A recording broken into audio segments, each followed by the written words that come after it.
everyone. Thank you for tuning in, whether it's very early in the morning or very late at night or somewhere in between.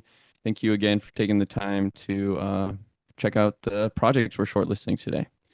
So yeah, like I said, this is demo day 2 of the second annual Sui Overflow. And before we get started, I would like to share you some insights into this year's hackathon. Okay, so first I want to go over some data we have about the registrations and our growth from last year. We've seen significant growth. We had almost half, 44% increase from last year's registration. So we're seeing the ecosystem grow, we're seeing the community grow, and we're really excited about that. And then we see an even bigger increase with the number of projects submitted. And even when we get rid of the spam projects, so from 600 to 450 projects that are not spam, we see a even more drastic increase in projects. So not only are more people committed and joining the Sui ecosystem, but those that have already been involved are, they're more committed and they're ready to go.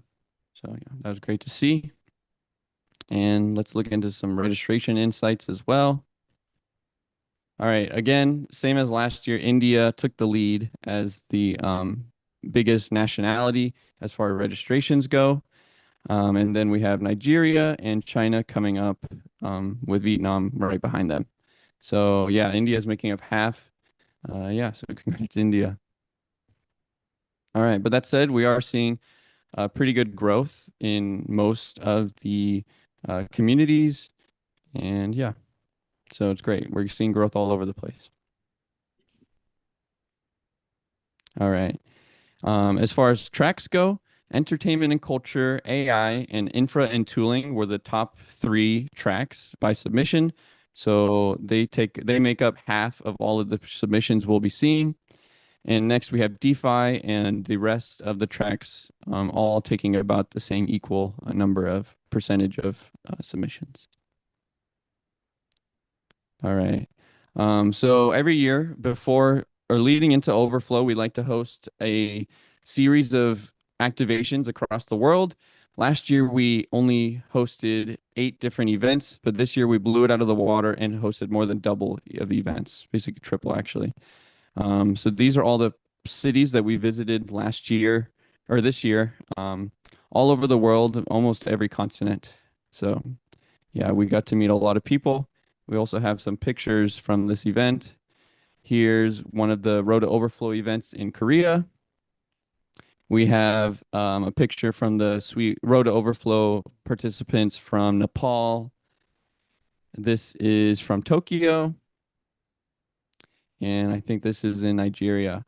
So I'm really excited to see so many enthusiastic and dedicated builders across the world that they're dedicated to Sui. They're learning how to use Sui to better the world and create their next big project.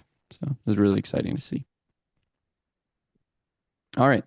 So like I said, right now we're doing the demo day. I definitely encourage you all to take notes if you are participating as an attendee, because after this session ends, you'll have the chance to vote for your own favorite projects today. That's because we're launching our on-chain community voting later today. So take notes if you're watching and ready to vote. All right. And this year, especially this year, I have a special announcement to make. So after this event, we are hosting a 10-day co-building retreat for all of the star builders and teams from this hackathon, all of the shortlisted teams.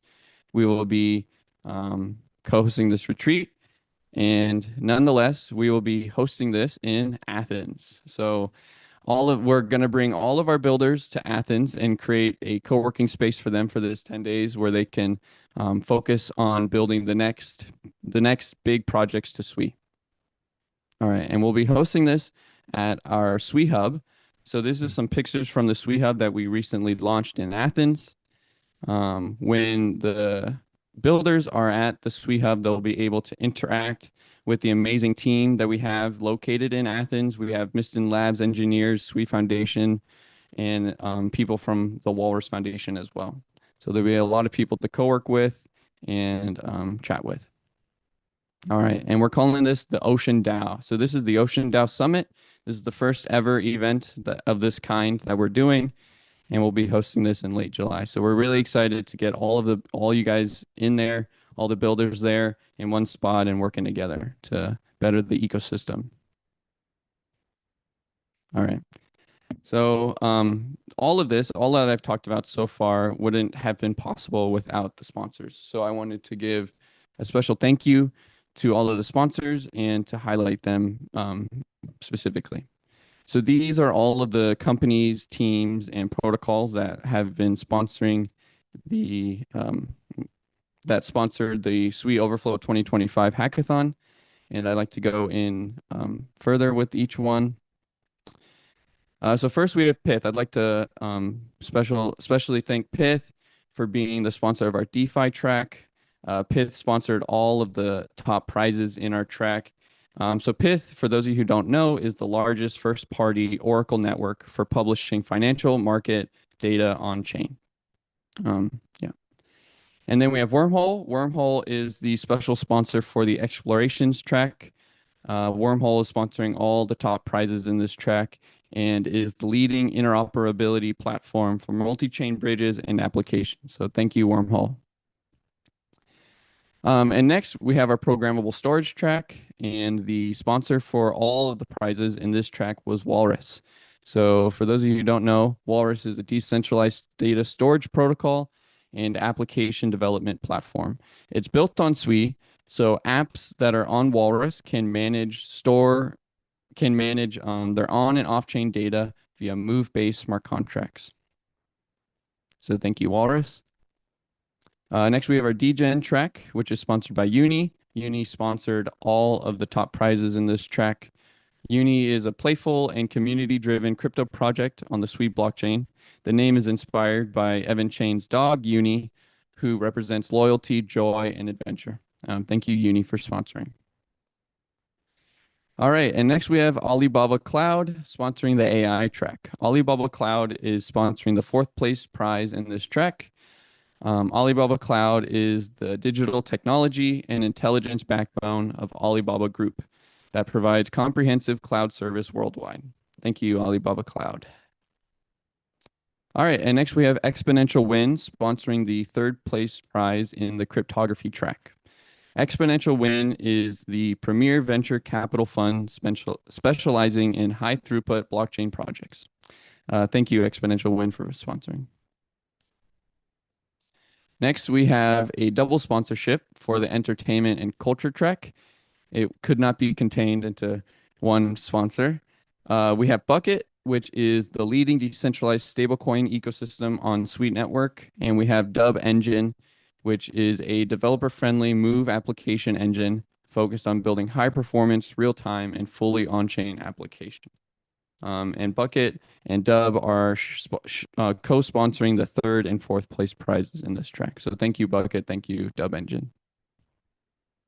All right, another double sponsorship in the payments and wallets track. We have Navi, which is the first native one-stop liquidity protocol on Sui. And we have Scallop, the next generation money market based on Sui. And again, Navi and Scallop are co-sponsoring the third and fourth prize track for this, or the fourth place prize for this track. So thank you guys. All right, and a special thank you to Hippo. Hippo is sponsoring the community award. So it's sponsoring all 10 slots. And for those of you who don't know, Hippo is the drippiest meme coin on Sui. It is the only Sui meme with a Binance listing and is the first coin officially recognized by Mudang's Home Zoo and the co-creators of hiphop.fun. So thank you, Hippo. All right. So again, wouldn't be possible without the sponsors. So huge thank you to you guys. But another group of people that the hackathon wouldn't be possible without are the judges. The judges volunteered their time and effort to be able to take a look at all of the wonderful projects and extract the ones with huge potential and great quality. So thank you guys so much for taking the time and putting in the effort to make this possible. So thank you. All right, so before I get started, I want to go over the schedule briefly. So the way it works is each project will get 5 minutes to present, and we'll allocate 2 minutes in case the judges have any questions after your presentation. You can send messages if you have any questions or running into errors. You can send a message. The message will be sent to us hosts and panelists. Okay, so we're in the first block. So we're going to be hearing from OpenGraph, RaidenX, and Suithetic from the AI track. We're going to be hearing from Coindrip, PIVY, and Sui Multisig from the payments and wallets track. And then we'll hear from Noodles and the infra and tooling. Whenever I call your name, either raise your hand as an attendee and we'll promote you to a panelist so you can share your screen and start presenting. Or if you're already a panelist, you can just speak up and get started. And I'll let you know when you're out of time. All right. So the first project we have up is OpenGraph. So OpenGraph, if you're around, please either raise your hand or speak up and I can let you get started.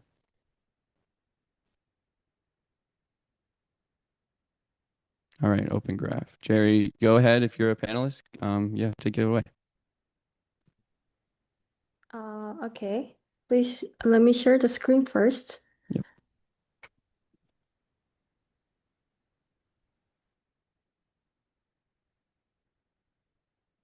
Do you guys see the screen? Yep. Okay, awesome. So, hi everyone. We are the OpenGraph. We built a decentralized data annotation platform for physical AI.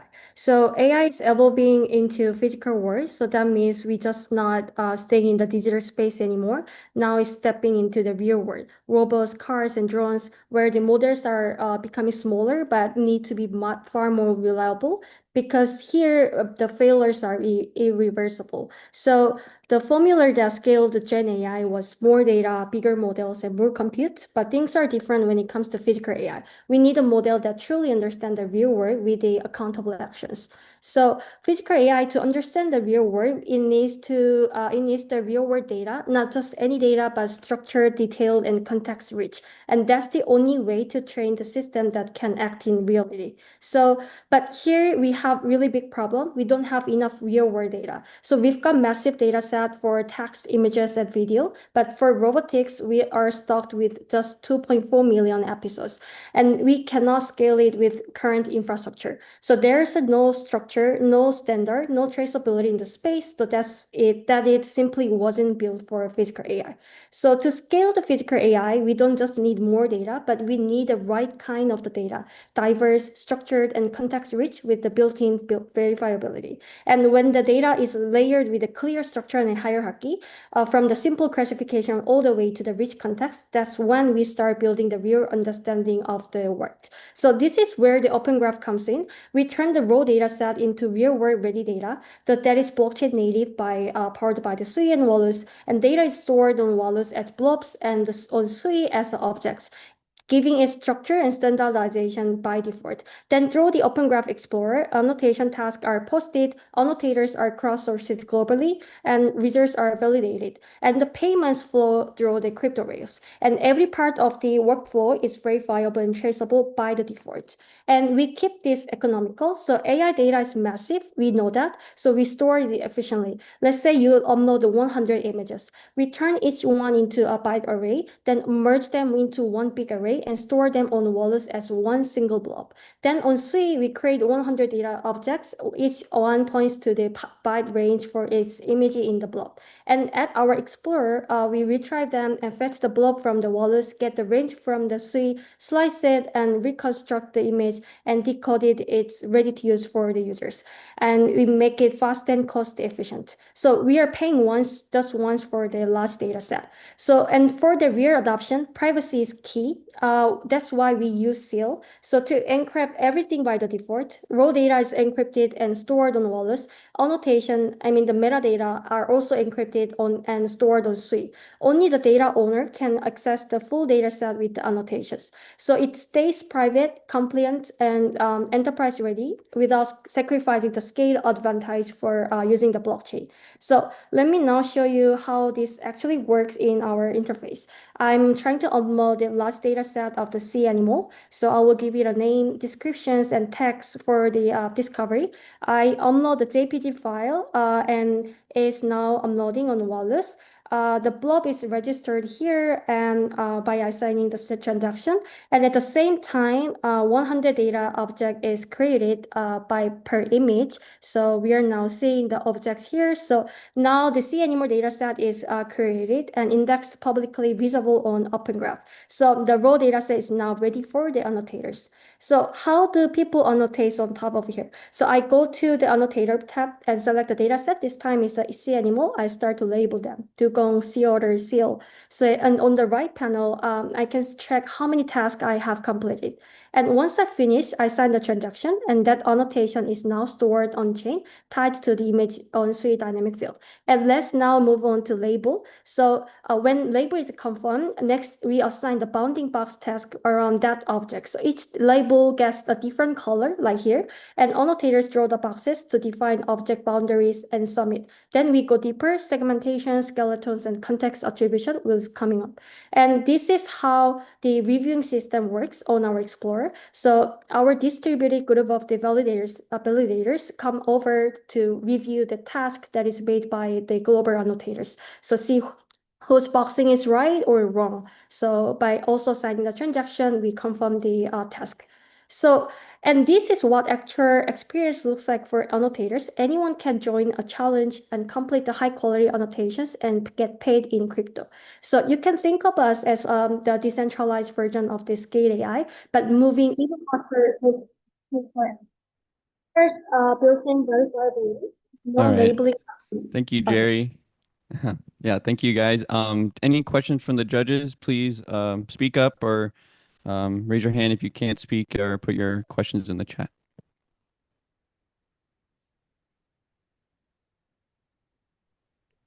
I have a question about the demand side. Hey, Adoni here. This is great. Help me understand, how do you plan to juice up the demand side for the data? Do you mean the how we gonna like attract the enterprise to have some Correct. tasks? Yeah.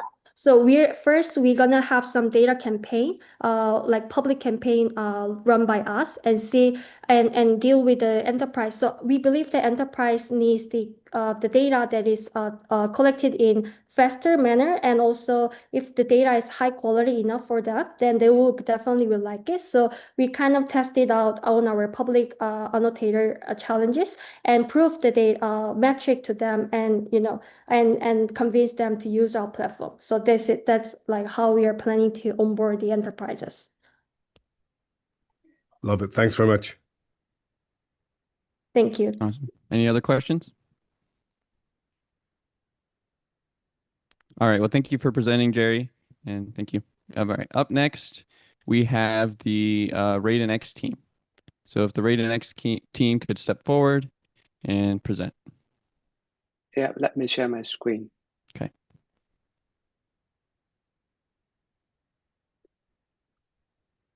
Can I see it now? Yep. All right.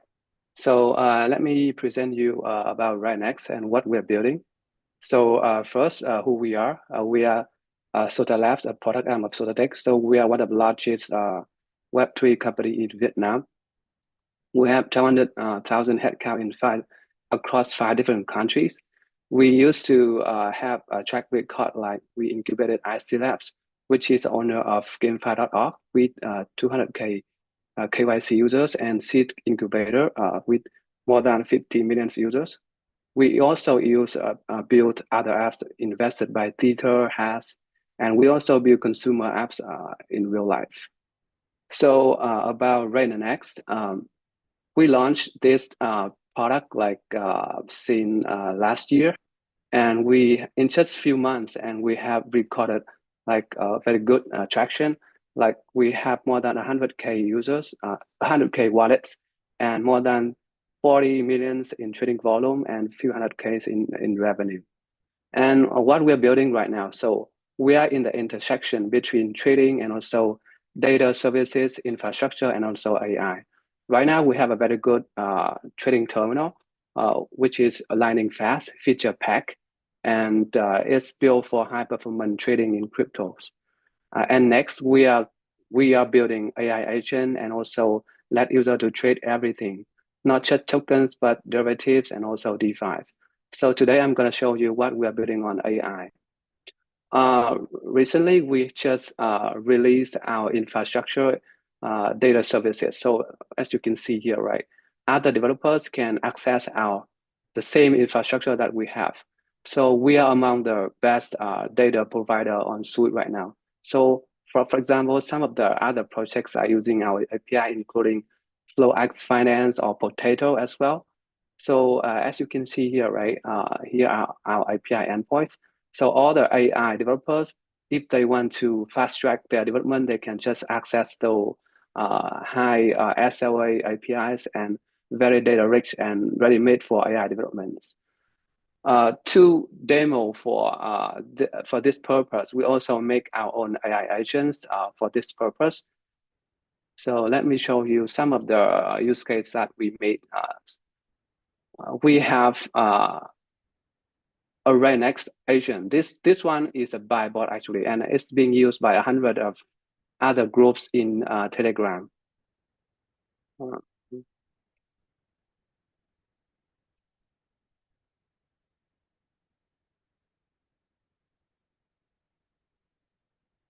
So it will have you to buy tokens and sell tokens within other Telegram groups.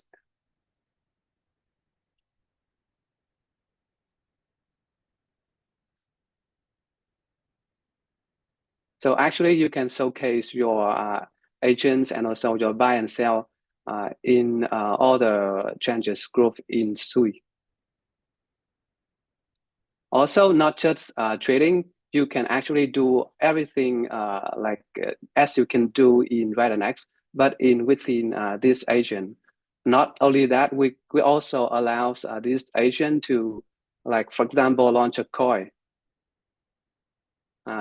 I'm testing here to make the agent to launch a coin named Stack Overflow for this purpose. Let me upload a media.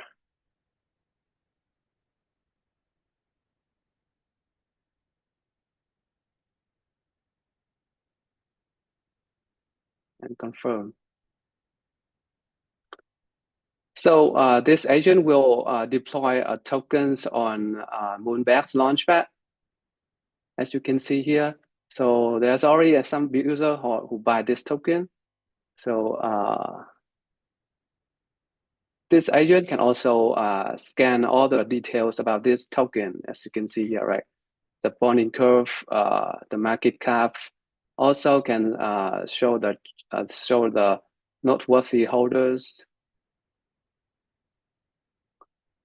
the top holder entries, the early buyer maps, whether they are staking or buying and holding. Yeah, a lot more.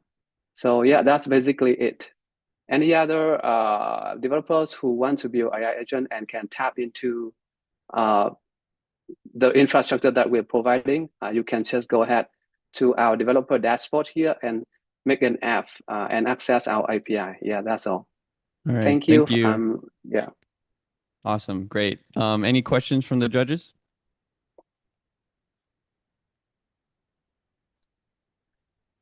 All right. Doesn't seem like we have any questions. So thank you so much. Yeah. All right, great. All right, Next, thank you. thanks. We have the Suithetic team. So okay, great. Nathan, yeah, if you want to go ahead and share your screen and you can get started. Yeah.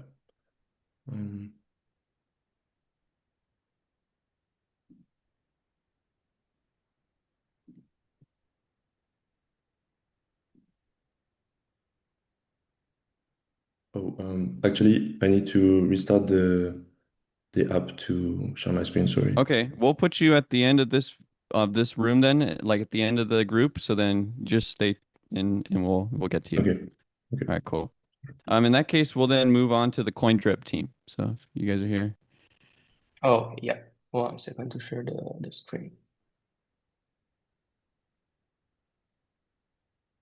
Let me know if you can see it. Yeah, all clear. Yep. Okay. Yep. Okay. So hello everyone, I'm Rozvan and I'm excited to introduce to you Coindrip, a powerful composable protocol for token distribution. We are solving one of the most overlooked pain points in Web3, how tokens actually reach people. Token distribution today is broken. It's manual, clunky, and far too static. Teams still use spreadsheets and hand out tokens like it's 2017. That leads to delays, errors, mistrust, and a poor experience for both projects and recipients. With dynamic ecosystems and evolving roles, rigid solutions just don't cut it anymore. So Coindrip solves all of this with a DeFi native composable distribution protocol. We bring smart automation, real-time customization, and seamless DeFi integration, making token flows intelligent, transparent, and programmable from day one. So how does Coindrip work in practice? It starts with creating token streams, either one by one for specific recipients or in bulk for large distributions like airdrops or contributor payments. You set up the custom logic, click period, linear or dynamic vesting, all on-chain and fully transparent. Recipients can claim unlocked tokens anytime or interact with their streams in powerful ways. They can trade streams, borrow against future income, or generate yield on locked tokens. That means that even if tokens are time locked, they are still productive. No capital, just sitting idle. Now, locked tokens are usually just that, locked. But with Coindrip, we unlock their true potential. You can borrow against your stream, trade it, or generate yield. This kind of composability isn't just a nice to have. It's made possible by Sui's object model. Each stream on Coindrip is actually an on-chain object. So it's an NFT that holds its own logic, balance, and metadata. This means that every stream is programmable, ownable, and composable across DeFi. You're not just streaming tokens, you are actually creating tokenized money flows that can plug into any part of the Sui ecosystem. On top of that, our AI layer means you are not just automating, you are optimizing. Coindrip adapts to your tokenomics and business logic, whether it's linear vesting, performance-based rewards, or dynamically adjusting streams. You set the logic and it just runs. Let's think about something like stream one Sui to each Sui friends holder. Instead of manually pulling wallet lists, writing a script, and running custom code, Coindrip lets you do just that with a few inputs and it handles the rest. It basically makes complex distribution simple, programmable, and scalable with no dev work required every time. But Coindrip isn't just for vesting. It powers airdrops, subscriptions, payrolls, DAOs, treasuries, and much more. We are basically building infrastructure that touches every corner of the crypto economy, from protocols to VCs to foundations. Now, how do we capture value or make money? Coindrip takes a small commission on each claim stream, including those created through third-party integrations, like Launchpad, for example. We also offer custom integrations for apps needing real-time payments, and there's also a huge potential in monetizing locked funds through staking, loans, or yield strategies. Now, we are building on Sui, and the numbers here speak for themselves. Over 650 million invested tokens and over 3 billion in TVL across the network. Airdrop tokens, stablecoins, DeFi apps all grow fast. And it's the perfect time to power smart distribution on Sui. Now, looking in the future, our roadmap includes some major milestones like launching on mainnet, of course, building a stream marketplace, unlocking yield and flash loan capabilities, and rolling out advanced AI and airdrop tools. We are not just building a protocol, we are basically shaping the future of how tokens move on Sui. Now, our team brings deep experience in DeFi engineering and protocol design. We are passionate about creating seamless tools that remove friction from token operations, and we are building it with the long game in mind. Thank you so much, and don't forget to check our website, demo video, or simply reach out And if you like what we're building, don't forget to support us during the community voting. Thank you. Great. Thank you so much. Do we have any questions from the judges?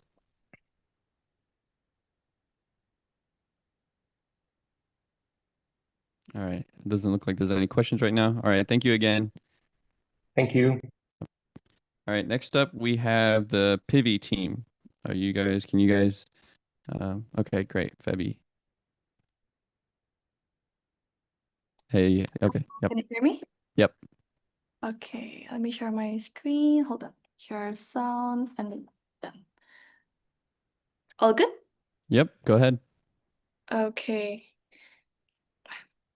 This is a PIVY, a privacy-first and CCTP-integrated self-custodial payment app that lets you receive crypto by simply sharing a link without exposing your real wallet and juggling bridges. It's really nice to see you all here. I am PIVY, a dev and KOL in the Web3 space. Alongside is my partner Kelvin, a full-stack Web3 engineer, and we're both active in the Jakarta Web3 scene. As someone who gets paid in crypto, payments are still messy. Personally, I feel this inconvenience of having people know my income, and all I want is to receive payments without exposing my main wallet. But having multiple wallets is a hassle. Then you still have to agree on the chain, manually check the TX hash to confirm the payment, and need some natives to transfer the funds. That frustration inspired us to build PIVY. Increasing your on-chain privacy, managing stealth addresses in one app, accepting USDC payments from anywhere, and giving Sui the go-to payment app it needs. Why now and why Sui? Stablecoin transaction is booming, and Sui showed serious growth with over 1 million DAU peak months. While DAU dipped, daily CCTP user count held steady, and Sui's stablecoin market cap has tripled. That is stickiness in action. Even as traffic slows, Sui natives stick around. PIVY empowers this user base and helps turn occasional users into true natives by making payments easy, private, and cute. It supports any Sui token and USDC payments from CCTP supported chain. We are also thrilled by the positive response from the Sui Indonesia community and Jessica, the Sui Network ambassador, who mentioned PIVY as her favorite shortlisted project. And when we shared PIVY in an article I wrote for BN Crypto Indonesia, the excitement kept growing. Now it's time to pivot it up. Meet PIVY, the privacy-first private payment platform. Sign in with Google using ZK login or connect your Sui wallet directly. PIVY generates an address and ZK proof instantly. First-time users choose their username and set a 4-digit PIN. This PIN generates your meta keys for spending and viewing. PIVY never saves your keys or PIN anywhere. Your security is guaranteed. Welcome to your dashboard. Here you'll see all your balances and transaction history in real time. Switch to the links page to view your created payment links, complete with details, stats, received tokens, and performance metrics. Let's set up a freelance payment link. Fill out the form with your details. Choose from our selection of cute tweens, and you're done. Your payment link is now live and ready. Check it out. Payment link works universally. Recipients can pay using their Sui wallet or USDC from any EVM chain. Watch as we pay 1,000 USDC. Select the token, input the amount, and click pay. Back on your dashboard, the incoming payment appears instantly. Notice the transaction uses a completely fresh address. Your token balance, enter your destination address and amount, and confirm funds transfer quickly and securely to wherever you need them. That's PIVY. Now it's your time to PIVY it up. Okay, now let's get to the fun part. What powers PIVY is the stealth address concept, adapted for Sui. Think of it like having an infinite number of mailboxes, all belonging to you. It's similar to payment gateways, but with one key difference. They control the keys. With PIVY, you get the convenience, but full control stays with you. Here is how it works. Everything is fully deterministic. Even if PIVY server exploded tomorrow, you can recover everything with just your wallet. PIVY sees incoming payments and notifies you, but only you can spend the funds. It's like letting someone to check your mailbox, but only you hold the key. Each payment creates a new, unique address that looks random to others, but secretly belongs to you. Based on your feedback, we have made some key improvements. Custodial risk fixed. ZK login is now live. Also, about the linkability stuff, Privacy has two sides, receiving and sending. PIVY focuses on receiving privacy, fresh addresses for every payment, fully unlinkable. For sending privacy, in the future, PIVY can easily integrate with any external privacy protocols on Sui. Lots more to come for PIVY. What you see today is just the start. So there you have it. Privacy shouldn't be complicated.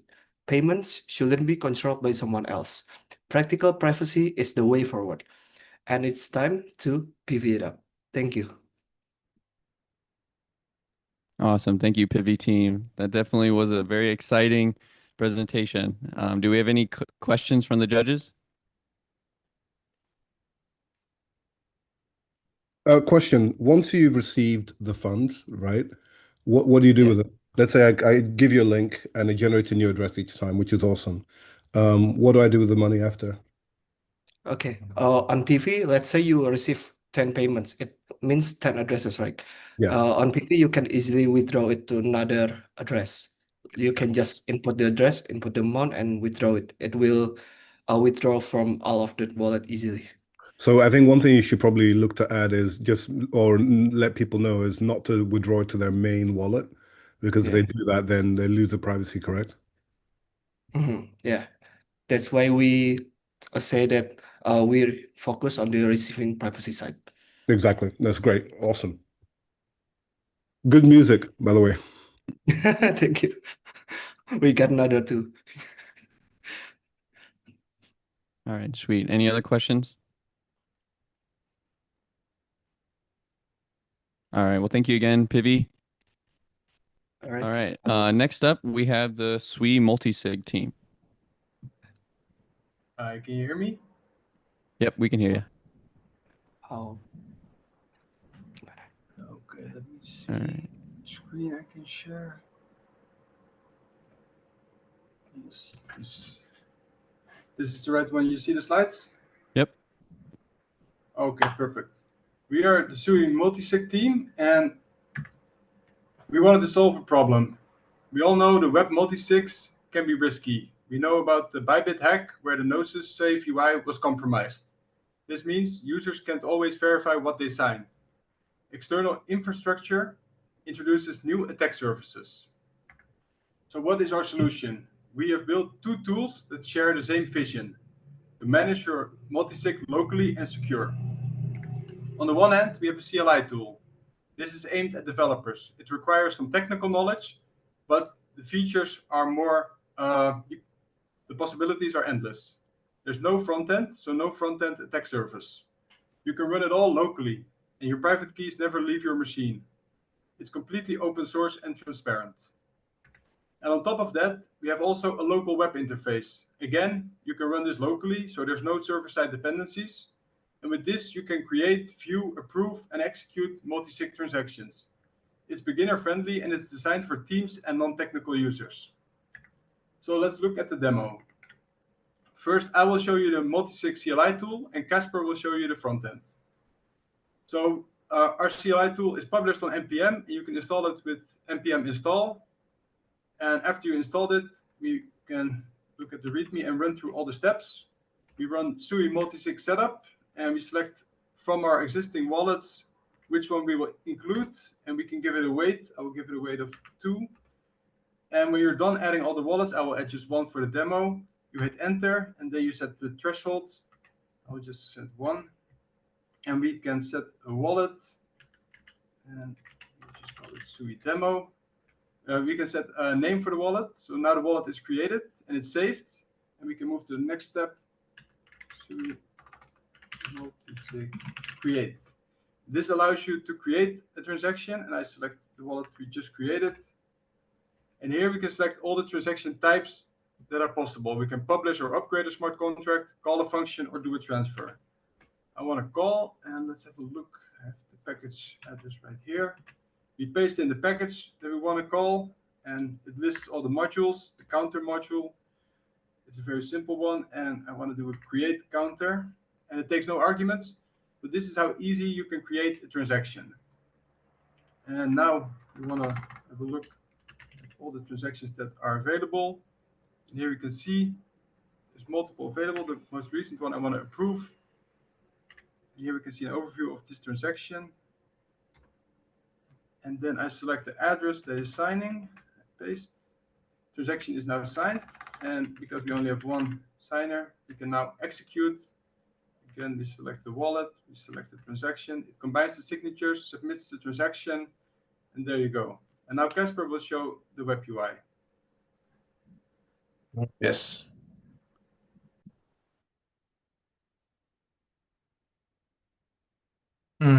Okay, so this is our web UI.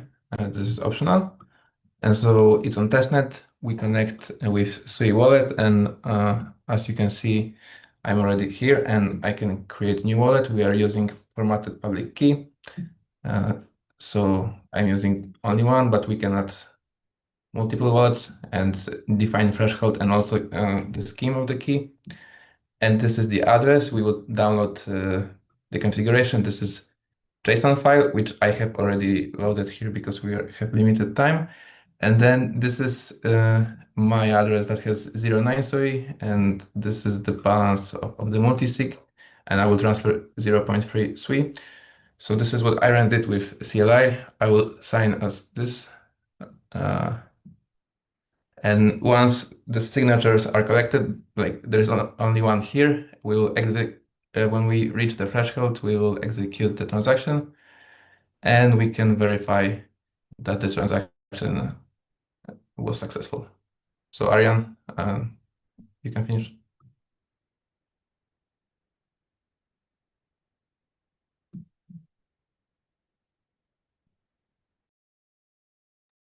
You're muted, by the way. Yeah, you're on mute. Sorry. That was our demo, and our goal is to set the standard for Sui multisigs by being the most secure, transparent, and trusted option available. We want to have the users completely in control by having a local setup, and we want to build a foundation. We made this proof of concept during the few weeks of the hackathon, but we want to continue building a production-ready open source multisig suite. Awesome. Thank you guys so much. We'll have any questions for the judges or from the judges? It looks like Janet, you have a question? Yeah, thank you for that. So I have a question around the helping your users to manage access to your multisig, right? Because if you're looking at a larger team or an institution, for them, who within their organization actually have access to the multisig wallet is very important. Have you thought about building anything into your UI where there is some administrator control, of who can access the multisig, giving them a view on who has touched your multisig wallets over This is time? a good idea, but so when you create the multisig, you already define the access. So, and you can see which address has how much votes and in weights. So this is already defined. But as far as for more organizations, this is what we would like to do, to build an iframe. So then you interact with our client, and on top of it, you are already using the multisig, and then you see other dApps using the connected multisig wallet. So I hope that answers your question. Thank you. Yeah, thank you. Great. Any other questions? All right. Well, thank you so much, Sui multisig team. Thank you, guys. See you in Athens. Yep. All right. Next, we're going to be moving on to the Noodles Fi team. Yep. Let me share the screen real quick. Okay. Okay.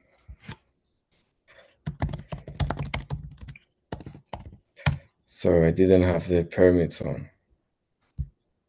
Oh, no worries. Arhan, you're still sharing your screen, by the way, if you don't mind unsharing.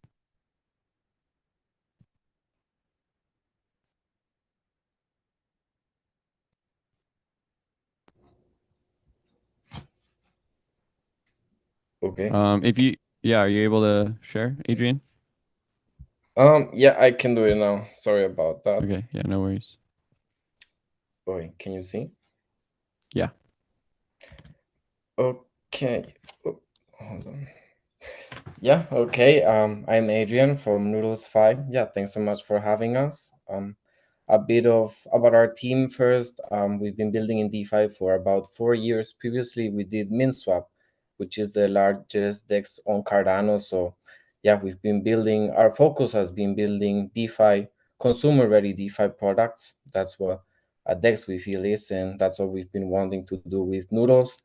We want it to be your homepage for Sui. So, for people, especially people who are new to crypto, even or Sui, we want Noodles to be the place where they spend most of their time. And so, yeah, why we started Noodles? So, yeah, we were looking at Sui and we thought that it's not easy to see what's happening on chain. There's some options, for example, Dex Screener, but we don't think they're intuitive, right? I think they're a bit more Degen focused, trading terminal. Yeah, not for the more consumer ready user. Then there was also a problem with the infrastructure side where most of these platforms aren't offering real-time data. They're relying on APIs of DEXs, so we build our own indexer to have, we think, like the fastest data on Sui. And then, so Sui, it's going to be bigger than Solana, right? We all think, and so we think that we shouldn't be relying on these Solana tools, just like Solana. It grew and it became massive, and that necessitated its own tools. We think that Sui is going to be the same. So we're going to be the team that's going to build the best platform to see what's going on chain on Sui. So we actually launched, we've been building for about 6 months, but we only launched a month ago during Basecamp. And yeah, we're super happy with the reception so far. You can see a bit of the stats on the consumer side. And when it comes to the infrastructure, so the APIs, our product has 2 different verticals, the APIs, so different projects are using our data, for example, 7K or SuiLand or FlowX. These projects need to show price of tokens, right? Real-time prices. So they're using our API for that, as well as their charts. We have, for example, 4 pillars. There are a research group that use our data to build the reports on Sui. Nodo, who is building an AILP optimizer, uses our data. And for example, you have turbos as well as Sui DEX. One of the use cases we found is each DEX on Sui, they calculate the APR, for example, for farming in a different way. So users are a bit confused, right? So there needs to be a platform that just takes every DEX and makes a universal measure so that users can actually see which one has the better APR. So yeah, we plan to be that third party that, yeah, does what's best for the user. And yeah, one of the biggest thing, how we want people to use Noodles on the more consumer side is, yeah, Noodles is a platform for people to look at the best opportunities. And I think this is also a great marketing for Sui as a chain as well. People in crypto, they want to make money. And so if you show people, look how good opportunities there are on Sui, and you tweet about them, and you see on chain, you scan, what are the opportunities, what are traders doing to make money. I think that's the best that we can do for Sui. Yeah. Okay, if I can show you the platform real quick. As I mentioned, we are already live. Yeah, the platform is a little bit bare bones now. We plan to add a lot more features. But as you can see, it's pretty clean. You have in the homepage all the coins. You can list them by trending or by new. And if you go into one of the coins, you can see, for example, the top holders, the top traders. And so we want people to spend a lot of time here, yeah, looking at the different coins, who is making what moves, the market makers, and yeah, where might be some profit. And that's how we also plan to make money with the platform itself. It's mostly an advertising-based platform, although we have as well a swap page where we get a fee, a community page where you can see what's trending on Sui, yeah, the market page where you can see the different dexes on Sui. And we are a DEX-focused product, so you can see what's the current status, which one is doing better. And finally, the portfolio feature. Okay, yeah, that's it for Noodles. All right. Thank you so much, Adrian. Do we have any questions from the judges?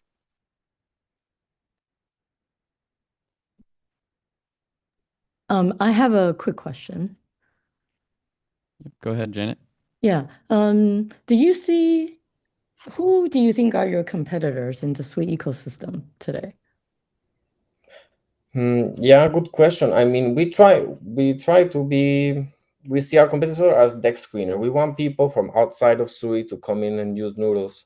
And when it comes to within Sui, yeah, there is different platforms that offer a bit of these insights as well. Even RaidenX have a similar product, maybe a bit more focused on the Degen, the trading terminal, right? We want it to be not so focused on the traders, more on, when you remember, if you were starting in crypto, many people in crypto now, they come and Sui is the first blockchain they use. And so they are just discovering about the different coins and protocols. So they need a platform like us for discovery. And yeah, so I'd say RaidenX, maybe InsideX, I think, as well on Sui. Thank you. Great. Any other questions?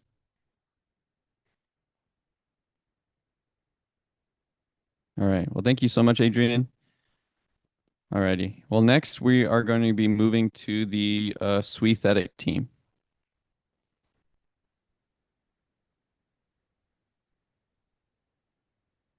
Yeah.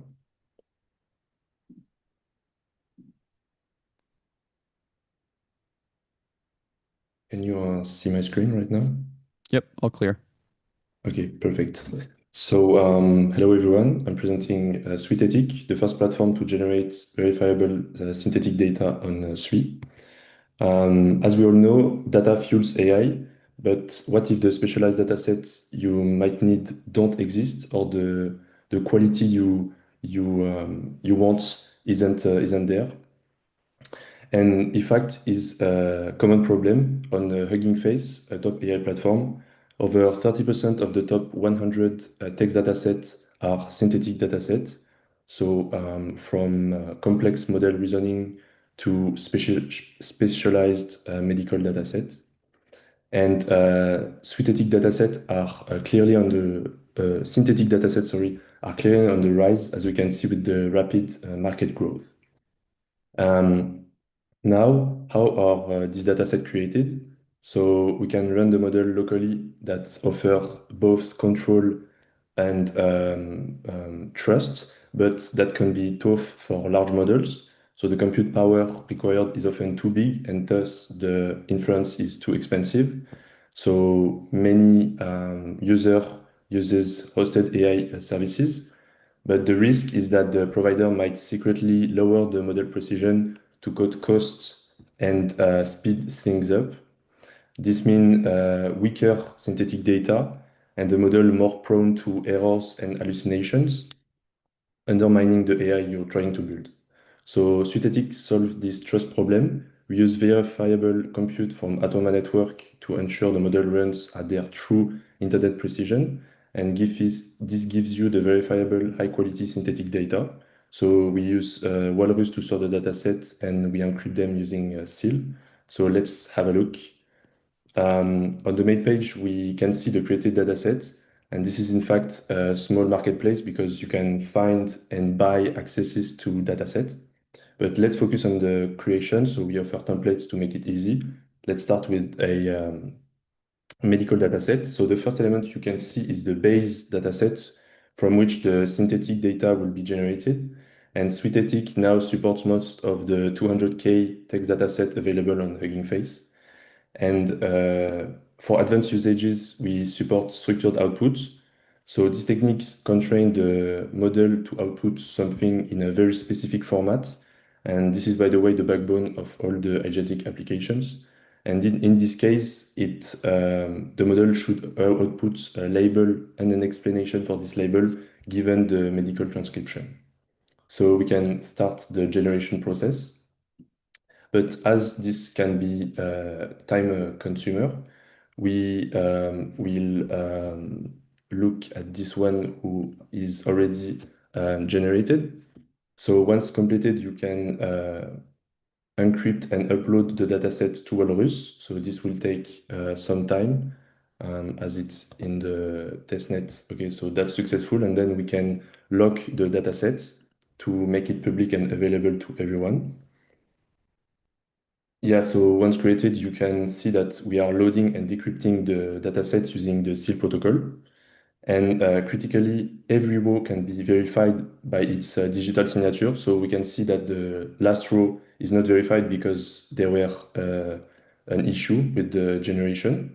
But we can see the above rows are good. We have the explanation and the label, and it's verified. So let's back to the slide. Yeah. So why Suithetic, why now, and why me? In short, Suithetic offers the perfect way to create high-quality synthetic data essential for AI. And the demand for synthetic data is exploding, and Suithetic meets the requirement for a powerful and usable solution with verifiability in the data. And personally, I'm an undergraduate AI student, academic researcher, and I really built this product so that it could be helpful for what I'm working on day to day. So that's the end. Thank you, everyone. Have you any question? Yeah, thanks, Nathan. Do we have any questions from the judges?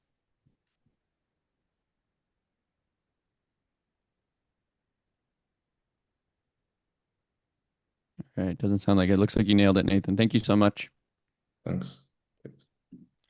All right, so that concludes the first session.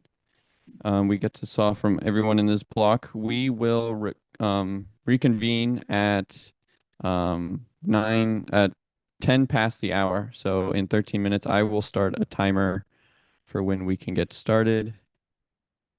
Okay, well, let's get back in 10 minutes. All right, thank you, everyone.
Alrighty, hello everyone.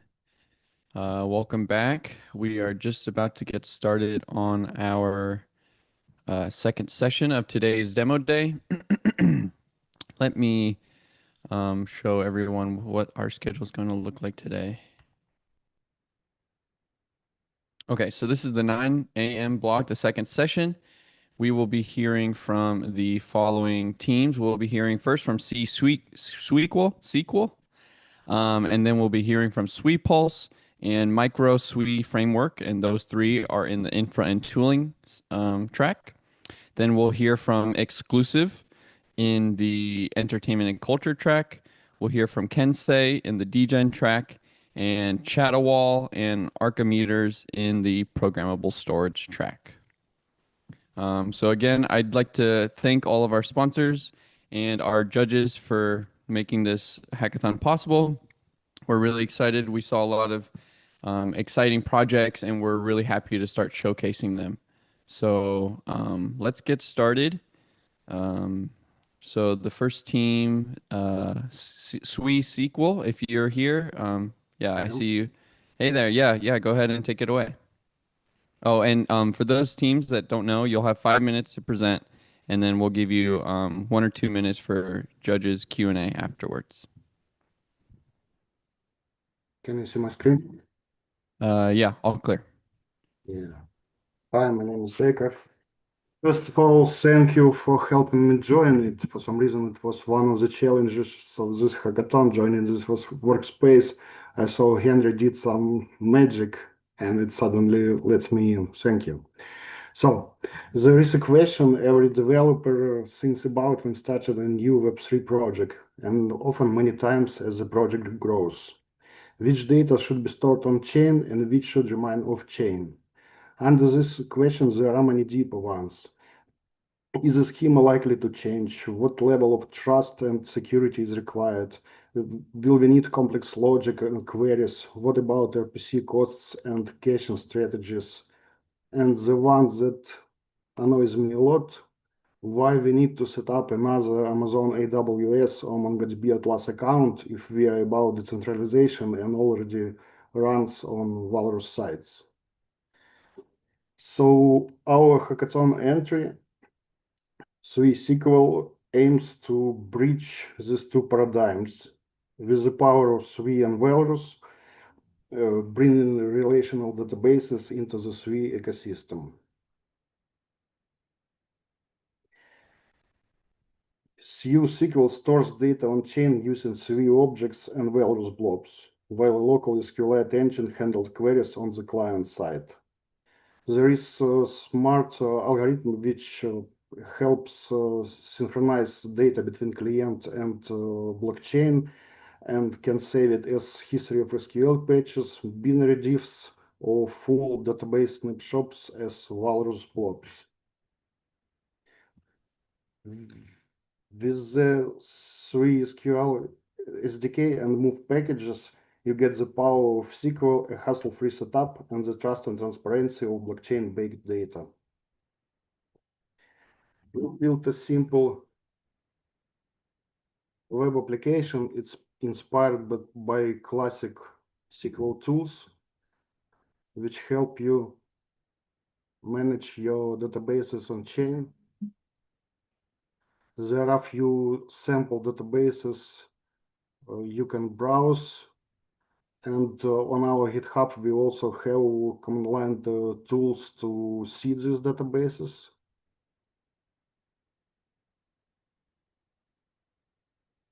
You can try to browse data. It's completely free. No need to spend coins on this. Or run some SQL over it.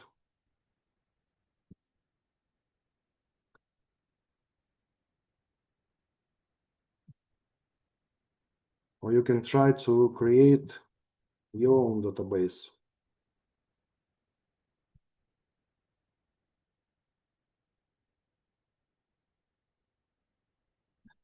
Add some table to it.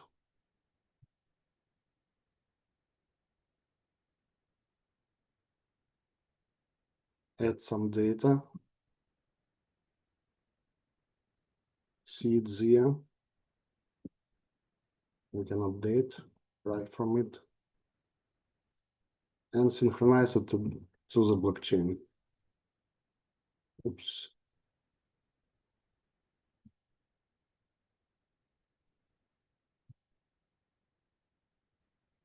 See it saving. Waiting for confirmation of transaction.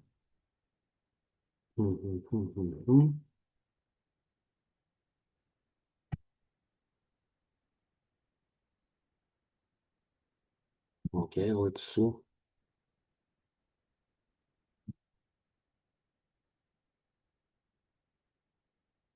Yeah, it's saved and on the blockchain.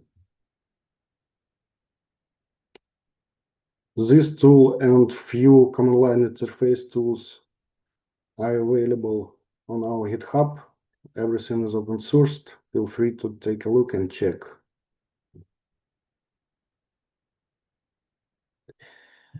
SuiSQL unlocks a wide range of possible use cases, from the simple dynamic UI interfaces to very complex analytics tools and everything where you may want to try the full power of SQL.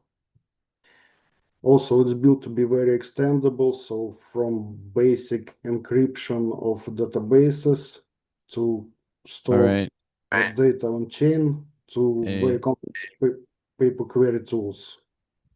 All right. Thank you so much, Jacob. Yeah, thank you. Do we have any questions from the judges? Yeah, Janet, what's your question? Yeah, hi. Thank you for the demo. It's exciting to see someone building structured data on top of Walrus and Sui. So can you talk a little bit about what type of data are stored on Sui, what type of data are stored on Walrus relatively?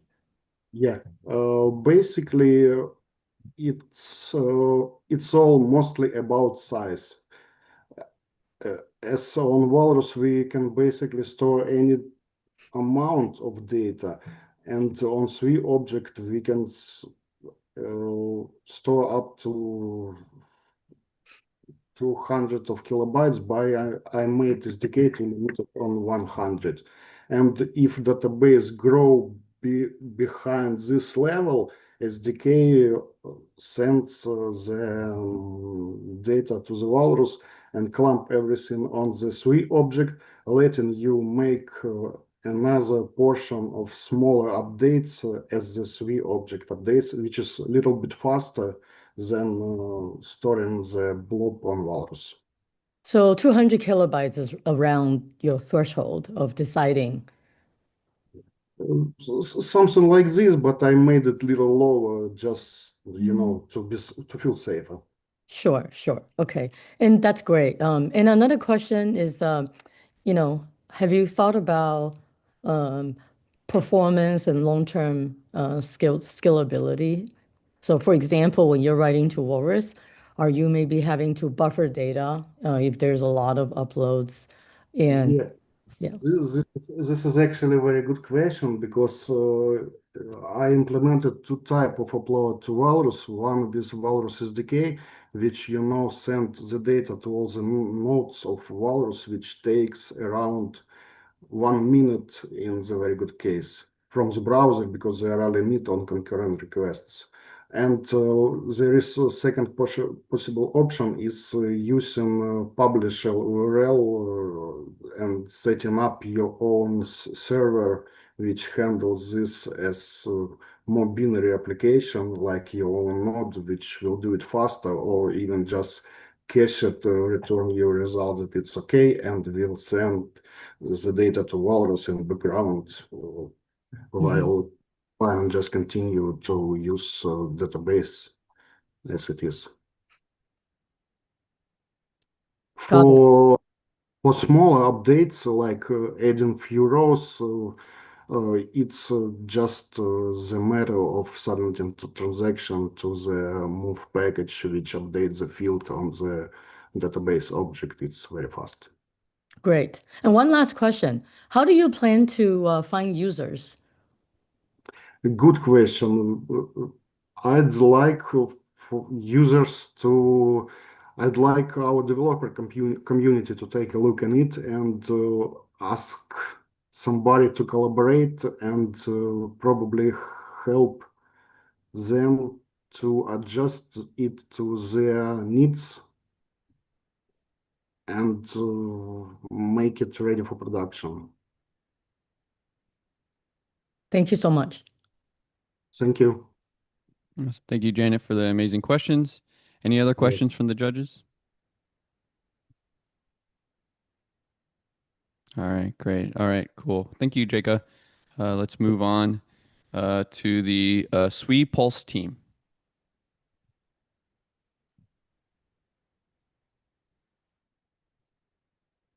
All right, Krishna.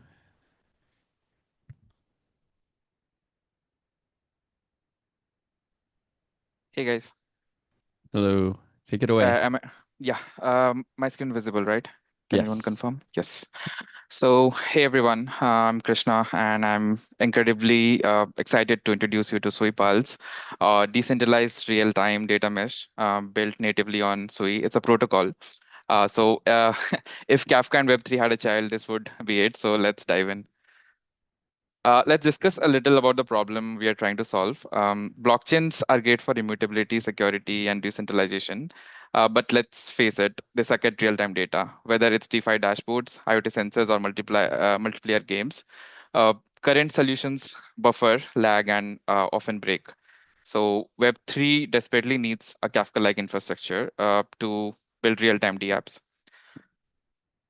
So we imagined what if Web3 and Kafka, what if Web3 had Kafka, but decentralized, permissioned, and composable, and of course, Sui native. That's what Suipulse is all about, real-time data with sub-second latency, and built for composability with enterprise-grade security. So now, why did we build it on Sui? Simple. It's object-centric, Sui's object-centric data model is a dream for streaming architectures. Each stream is an object, ownership, updates, transfers, all happen independently and in parallel. This enables the kind of fine-grained control and composability other blockchains could only dream of. Architecture overview. So let me briefly walk you through the Suipulse architecture, which is carefully layered to support high-performance real-time data streaming. At the top, we have Suipulse protocol itself, the runtime layer that handles how data flows. Under the hood, this protocol interacts with the smart contracts written in Move. The data stream contract acts as a master controller. Each stream has a lifecycle managed by this contract. So all of this is tightly coupled with the Sui blockchain's core strengths, which is object model, parallel execution, transaction processing, and state management. Finally, at the edge, we have real-time Web3 applications that benefit from Suipulse protocol. Let's now dive deeper into what happens behind the scenes when you create and interact with a stream using Suipulse protocol. This diagram captures the entire lifecycle from stream creation to real-time data updates and consumption. It all starts with a publisher, like a DApp or let's say a backend or an IoT device, sending a request to create a stream via our data streaming service. We then deploy a smart contract, register it as an object on the Sui blockchain, and confirm the creation back to the publisher, all in sub-second time. Once live, the publisher can send real-time updates. These updates go through our contract layer, gets validated on-chain using Sui's parallel execution, and emits events once confirmed. Next, our composable stream service picks them up for any merging and transformations. Finally, the data is pushed directly to the subscribers, like let's say dashboards or games or apps, completing the real-time loop. In short, Suipulse enables real-time streams that are created, updated, and delivered live, all natively on the Sui blockchain with high speed and composability baked in. So real-time use cases, these are some real-world use cases like DeFi dashboards, IoT networks. We can build multiplayer games, real-time social feeds, or supply chain tracking. All of this is possible using a single structure that helps in accomplishing this. It has all the necessary details for permission management, ownership, and data block. This data block can handle all kinds of data, including text, JSON, or binary data. This is the developer experience. So for developers, we have built tools to make integration as smooth as possible. We have TypeScript SDK. This is the main integration point for apps. It abstracts away the complexity of interacting with Sui contract, and a CLI tool, which allows like quick stream creation, publishing, subscribing, and creating snapshots for historical analysis, all from the terminal. Lastly, we also want to thank the judges for some really valuable feedback that we got, and we want to show that, yes, we are listening. So Suipulse is technically ambitious and showcases the best of Sui, what we can offer, especially with object-centric parallelism and composability.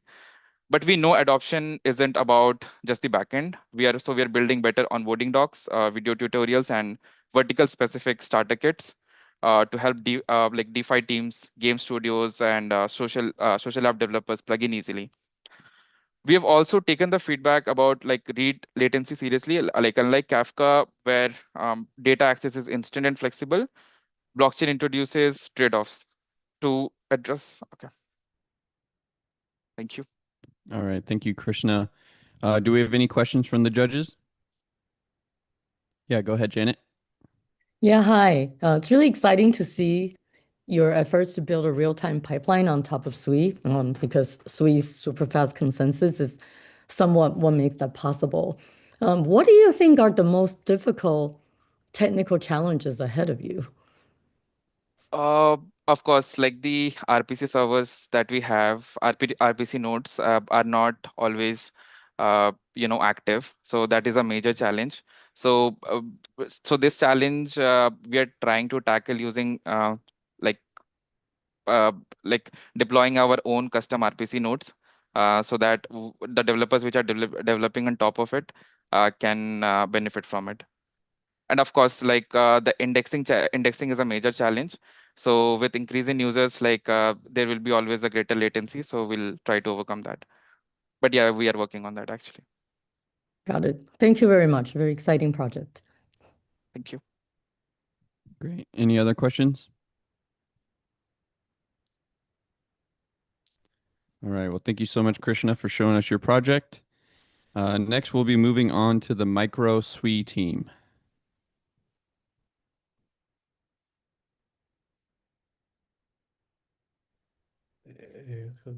Hi. Hello. You are seeing my. Wait a second, please. I need to activate this.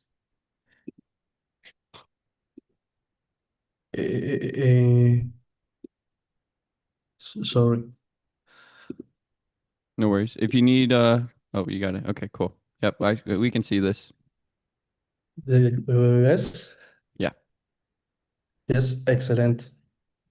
Excellent. I can start now. Yeah, go ahead.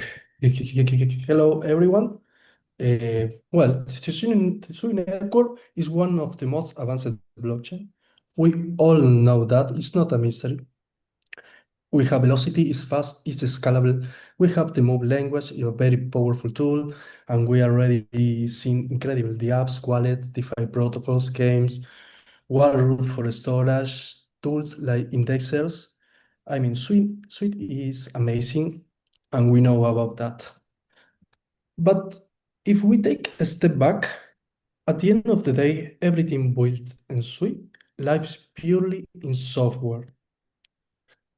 Sui today has no native access to the physical world, no native way to interact with sensors, machines, or embedded devices that run our daily lives, industry, and factories, which raise a simple question: what if Sui could go beyond software?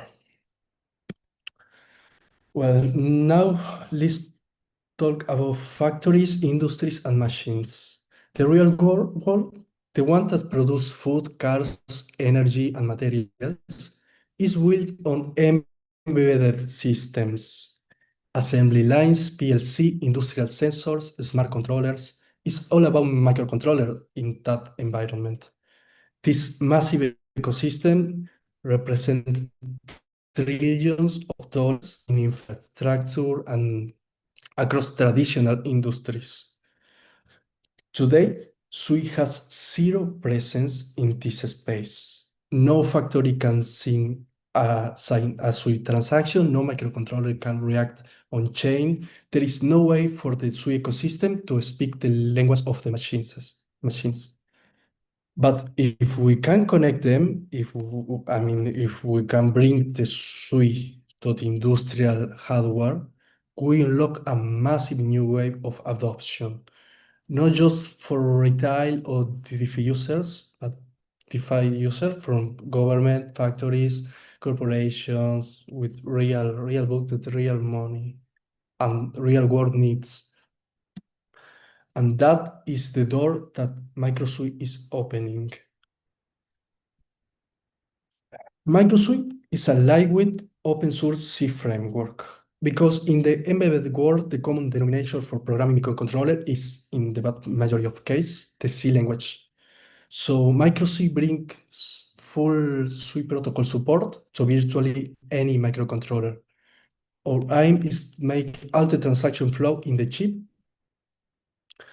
Today, we support message signing, but that is just the beginning. So in this way, any embedded device can now interact with Sui. But MicroSui is not just a library. It's also an ecosystem of hardware implementations. We already have the first ESP32 implementation in Sui Network. We have the demo video of an ESP32 offline signature. We have a message, and the ESP32 with his private key can sign the message, obtaining a signature. We don't have time, but this is the QR for if you want to see the video. In short, MicroSui is the bridge between the Sui network blockchain and the machines that run the physical world. Now, MicroSui has a lot of work to do. In the next stage, we are focused on expanding the core library to support the full transaction flow, from fetching on-chain data, constructing message, broadcasting signed transaction directly from the embedded device, directly from the device. We are also working, to cover the majority of boards in the industry, in the factories, and in the world. As the MicroSui ecosystem grows, it becomes easier and faster for hardware developers and the traditional industry to onboard into Web3. Just to finalize, think about this. A 500 sensor already installed in a factory could soon send transaction, report data, trigger smart contract or chain without or replacing the hardware stack. That is not powerful, it's transformative. And MicroSui is the framework to make that happen. I have a five phrase here, but not have time. Thank you, Gustavo. Any questions from the judges? Yeah, go ahead, Janet. Hi, it's very exciting to see you trying to bring Sui transactions to the embedded world. I have some questions around what are the technical challenges you have to solve, in this sort of low memory, low compute, low battery environment where you have to manage excellent. Sui transactions, failures? Yes, as you say, the difference with the powerful computer is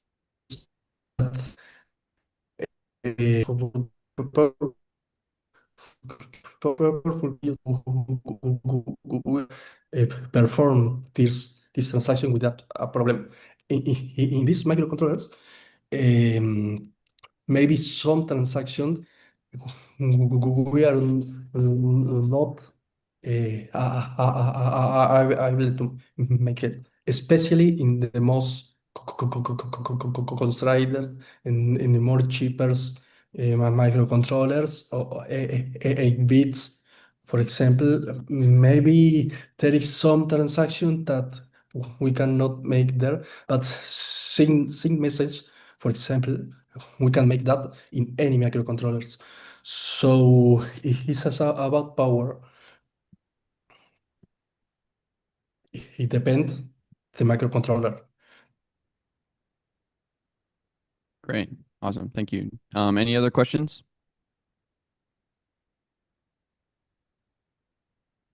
All right, sweet. Thank you again, Gustavo. Next, we are moving on to the Exclusuive team. Excellent. To you. Thank you.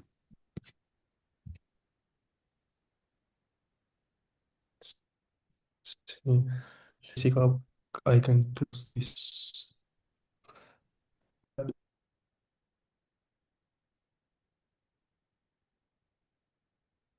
Okay, can you see my screen? Yep, all clear. Okay. Okay, let me begin then. Okay, hello everyone. I'm Sign Park from Team Exclusuive, the ultimate no-code tool for managing NFT communities. Let me walk you through our presentation in the following order. Okay, so over the past 2 years, the NFT market has faced a sharp decline. Many projects have stopped trading or shut down. We found that most NFT trading volume came from community-based NFTs. As these communities collapsed, market followed. Then why did community NFTs fail? The answer is simple. NFTs gain value through community engagement. Without an active community, NFTs lose their meaning. This led us to a key insight that NFTs shouldn't just represent community membership, but they should also actively strengthen it. At Exclusuive, we believe NFT value should grow with community activity. For instance, users can complete missions to earn items and apply them to their NFTs. Like Discord or Reddit ranking systems, we embed engagement-driven mechanism into NFTs. This forms the basis of our first solution. Now, dynamic NFTs have already been built around similar needs, but they also struggled. Why? First, it's because of lack of compatibility. Many projects introduced their own versions of dynamic NFTs, but without shared standards, they couldn't work well across marketplaces or platforms. Exclusuive solves this with a standardized management framework for dynamic NFTs, allowing full customization while preserving interoperability. Second is technical barriers. While dynamic NFTs are technically feasible, they're not user-friendly or non-developers like community managers. To solve this, we've created a no-code interface that makes it easy to manage items and attributes within NFTs without any programming required. Our goal is to bridge technology and usability. And now let's talk about gaming. Blockchain games and NFTs are tightly connected, but based on our own experience, embedding NFTs into games is not that easy. Beyond game mechanics, you need to build inventories, stores, and reward systems as well. So Exclusuive designs the NFT structure like a game itself. We implemented a game-like inventory structure where items, rewards, and stores operate just like in a real game. This structure also works outside of games, in any community, creating a system where participation leads to tangible rewards. And through this, we believe true mass adoption will take place as more mainstream users will enter the blockchain space through high-quality games. Let me now explain the technical structure of our dynamic NFT framework. We divided it into 3 hierarchical layers. First is the base NFT object, which is owned by the user. Under that lies equipable item objects attached to that base. And thirdly is property objects or config objects that are linked to each item, holding traits and metadata.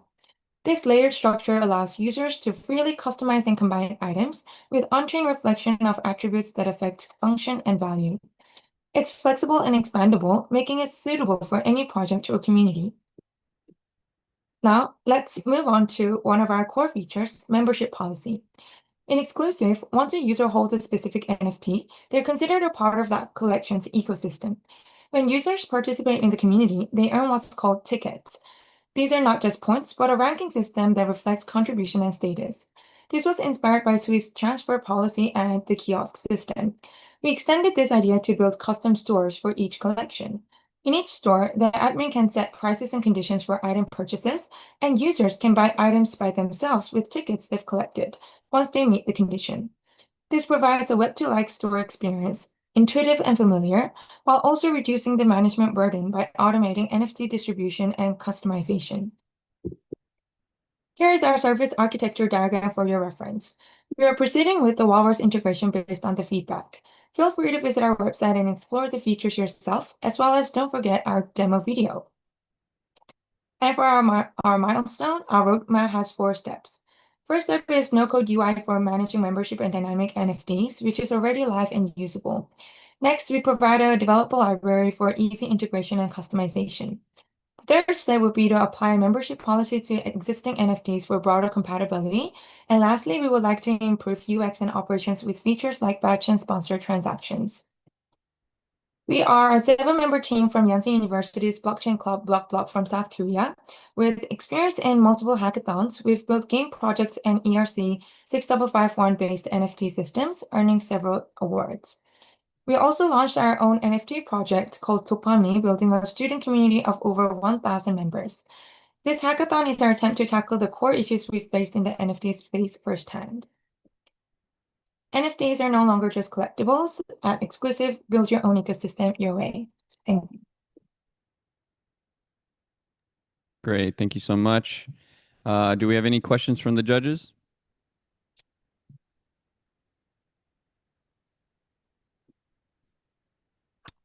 Doesn't seem so. You guys nailed it. All right. Thank you so much. All right. Now we can move on to the Kensei team.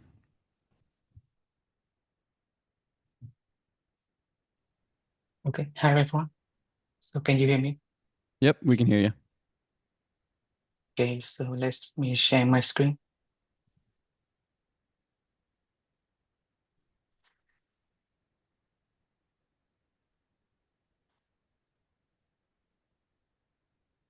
Do you hear the audio? No. Okay, let me share it again.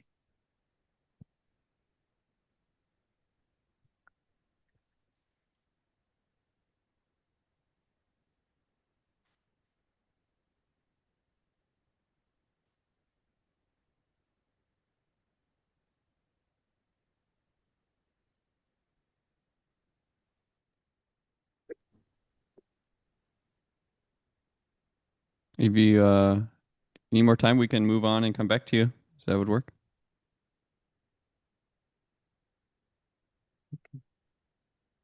Can you just give us like 1 second? We are just Okay. wanted to do the tech check. Sure. Community. Crypto's greatest power lies in its yeah, communities. that's going through. Today, if a token has a community, it's usually scattered. Twitter Okay. threads, Discord groups, fragmented Telegram chats. Tools like Snapshot or Tally are built for formal DAOs and focus purely on proposals and votes, and coordination gets lost in noise. Kensei fixes this. We provide a unified on-chain space where crypto communities can socialize, collaborate, govern, and thrive. Whether it's a multi-chain treasury or a meme coin, Kensei gives holders the infrastructure to act together. Right now, we are supporting assets on Sui, Ethereum, Solana, and our own ecosystem, Kensei on Sui. In the marketplace, users can check the current prices, filter by trending status, newest additions, and market caps. On Kensei, every token has its own social forum, token feed, and governance layer, run by the community for the community. Each token becomes a living social hub where holders can post updates, share memes, host AMAs, coordinate initiatives, and discuss strategy in real time. You can follow, boost, and shill your favorite tokens like it's Twitter, but with on-chain weight. You can also repost directly to Facebook, Twitter, Threads, or Farcaster. With the governance feature, holders can create proposals and vote on token proposals. Think about whether we should use 10% of the treasury for marketing, or should we burn tokens or add liquidity? Governance weight is based on stake amount and duration. All proposals, votes, and executions happen natively on Sui. When users vote, they receive a unique NFT, serving as a transparent, non-custodial proof of contribution. These NFTs are tradable collectibles that evolve into gateway credentials, unlocking advanced badges and perks as users deepen their participation in the ecosystem. Users can also easily buy, sell, or swap tokens on Kensei. With the Assist tab, you interact using natural language. Just type buy 1 Sui, sell all my Sui, or swap half my Sui for, and our asset agent will take care of it for you. Let's see a few examples.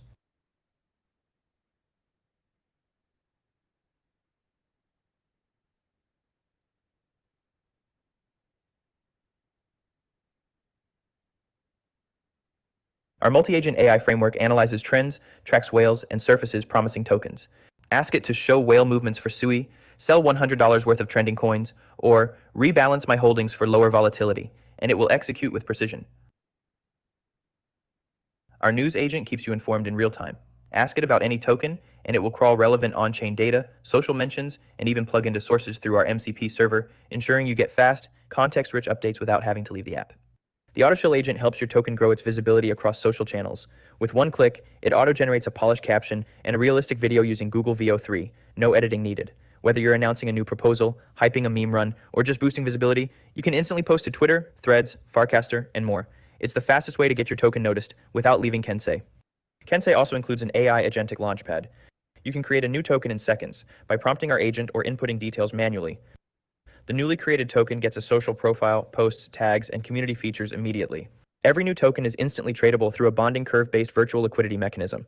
This means no need for initial liquidity providers. Buying raises the price, selling lowers it, and the curve adjusts dynamically. You don't have to wait for a pool to exist. But here's the game changer: fee sharing. Creators earn from every trade.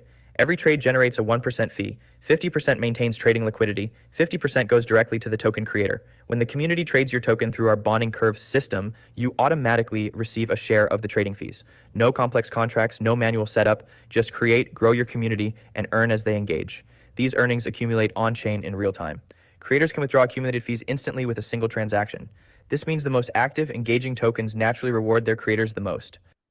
But we don't stop there. With our animal kingdom, every token can be part of a greater tribal narrative. Tokens are classified into canine clans, feline syndicates, aquatic orders, or wildcards using AI based on name, emojis, and prompts. Each tribe gets its own token feed, proposal system, and treasury. These groups can actually put their funds to good use. For example, the Kennel Council might vote to donate to a dog rescue or fund a meme campaign for a new pup-themed token.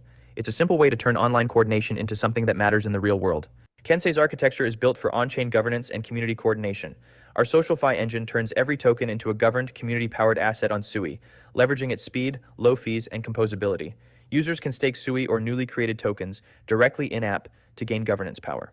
Proposals and token metadata are uploaded to Walrus via smart contracts, letting Kensei manage social content, NFTs, and governance as versioned, programmable on-chain objects.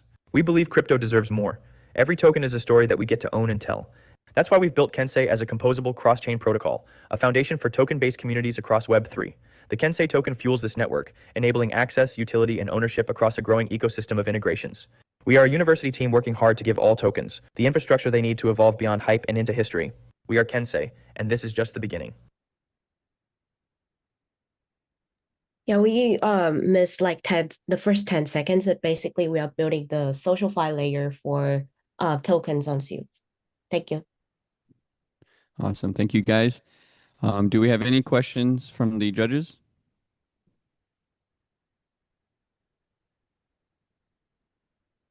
All right. It doesn't look like we have any questions. Thank you, guys, again. All right. Let's move on to the Chatiwal team. All right. Yeah, Win, I see you. Can you hear? Can you hear Yeah. audio? Yeah, I can hear you. Okay. Yeah. Just wait a minute. I need to config this real quick. Sure.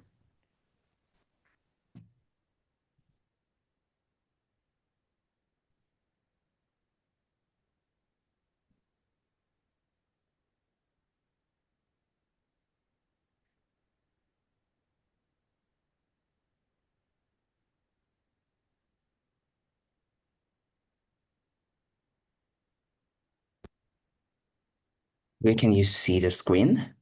Yep. Yeah, I'm looking at your, or yeah.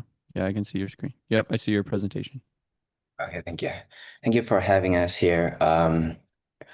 Our project is a decentralized messaging application that ensures user data is not interfered by third parties. Our goal is to make the data is not vulnerable. The main points of our project include 3 points. The first is encrypted message, programmable messaging, and controllable storage.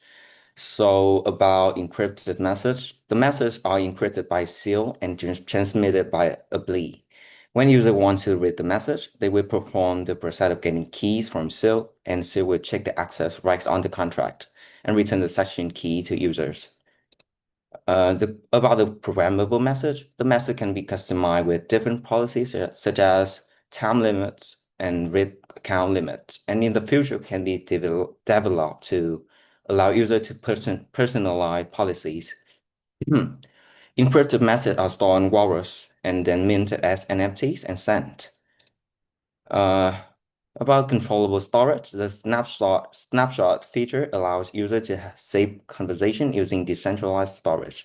User had the right to choose whether to save the content with a conversation or not. So we will head to the demo.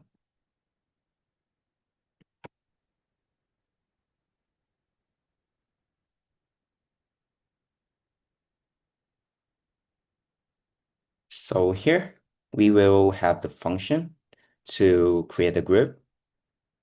And you can see we can enable the metadata. Here we have a sample group. So as you can see, we can add the member. So we need to sign this.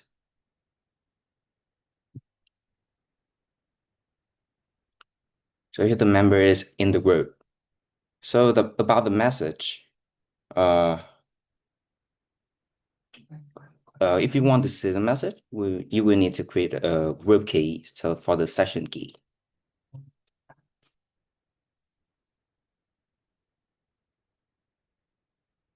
So here we can read the message, which I was just my partner just sent. So about the policy, we have the policy for the message, like the time when the reader can read, about the fee and the max readers of the message. Here we have the sample one. So if you want to read this, you need to surprise.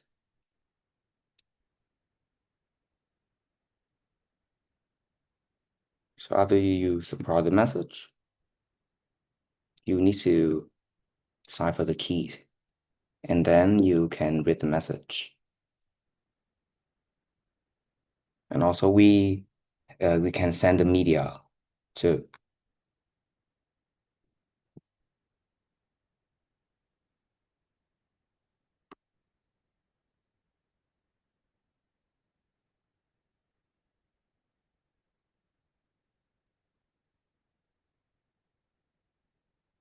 Okay, and about the snapshot, we will have the demo video to show about this.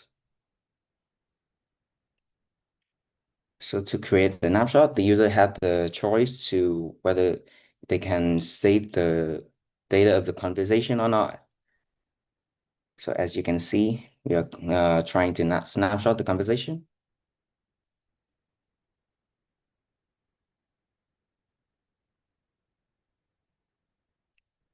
So after the snapshot is done, as you can see, without the snapshot, you cannot see the history of the conversation. But after the snapshot, you can see the history.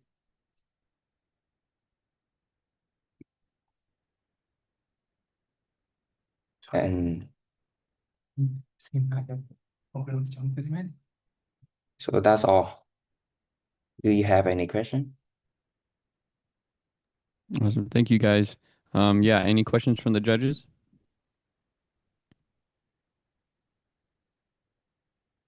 Doesn't look like there's any questions. You guys nailed it. Thank you again so much for showing us your project. Yeah, thank you so much. Yep.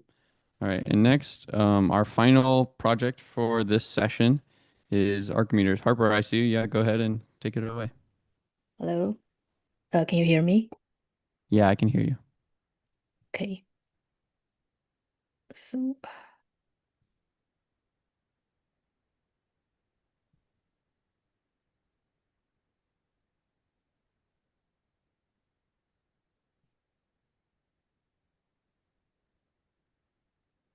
sorry, I need to config my computer. Yeah, no worries.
Sorry, I'm back.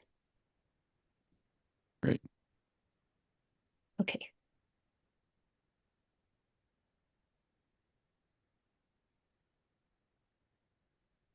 Can you see my screen now? Yep. Okay, thank you.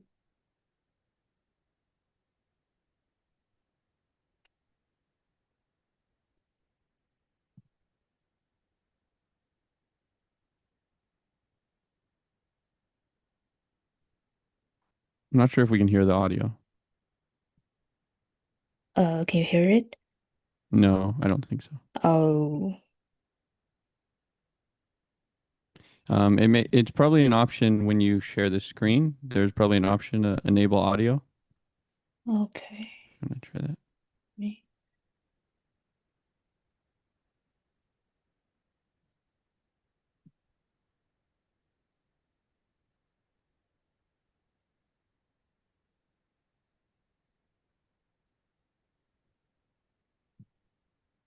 I can't find it.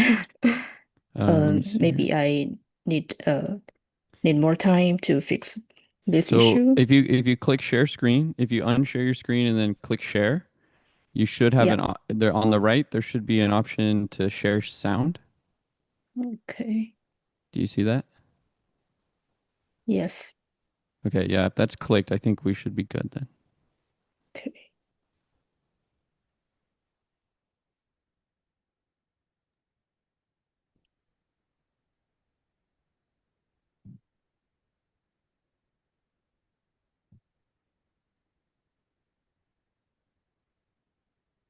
Hopper from Archimeters. That works. Archimeters is a thank you. decentralized parametric design platform.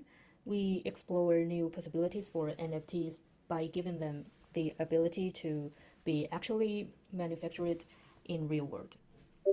The process of minting identity NFTs and publishing designs has been shown in our previous demo video, so I will skip that part and focus on how we print generated NFTs into real physical objects. So now let me connect to the wallet first. Okay. And let's see gallery. When an atelier here loads, it downloads algorithm files from Walrus and reconstructs them on the page. As you can see, design series can be very simple, like a cube where you can adjust the size, or a more complex one, like this, the artwork that uses genetic algorithms and multiple parameters.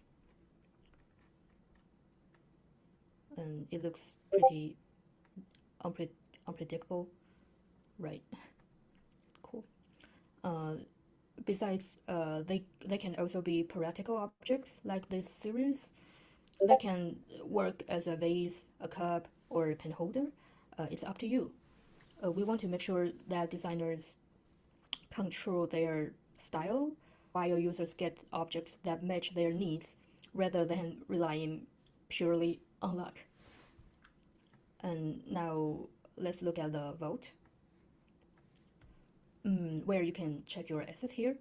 The first tab shows ateliers, which represent design series. If you own an atelier cap, you can claim revenue from your design series here. I will just show once, like this, and it refresh. The other tab shows all scopes. These are owned objects generated from ateliers. Okay. Here. From this tab, you can send print requests to other people's printers. Now they are offline.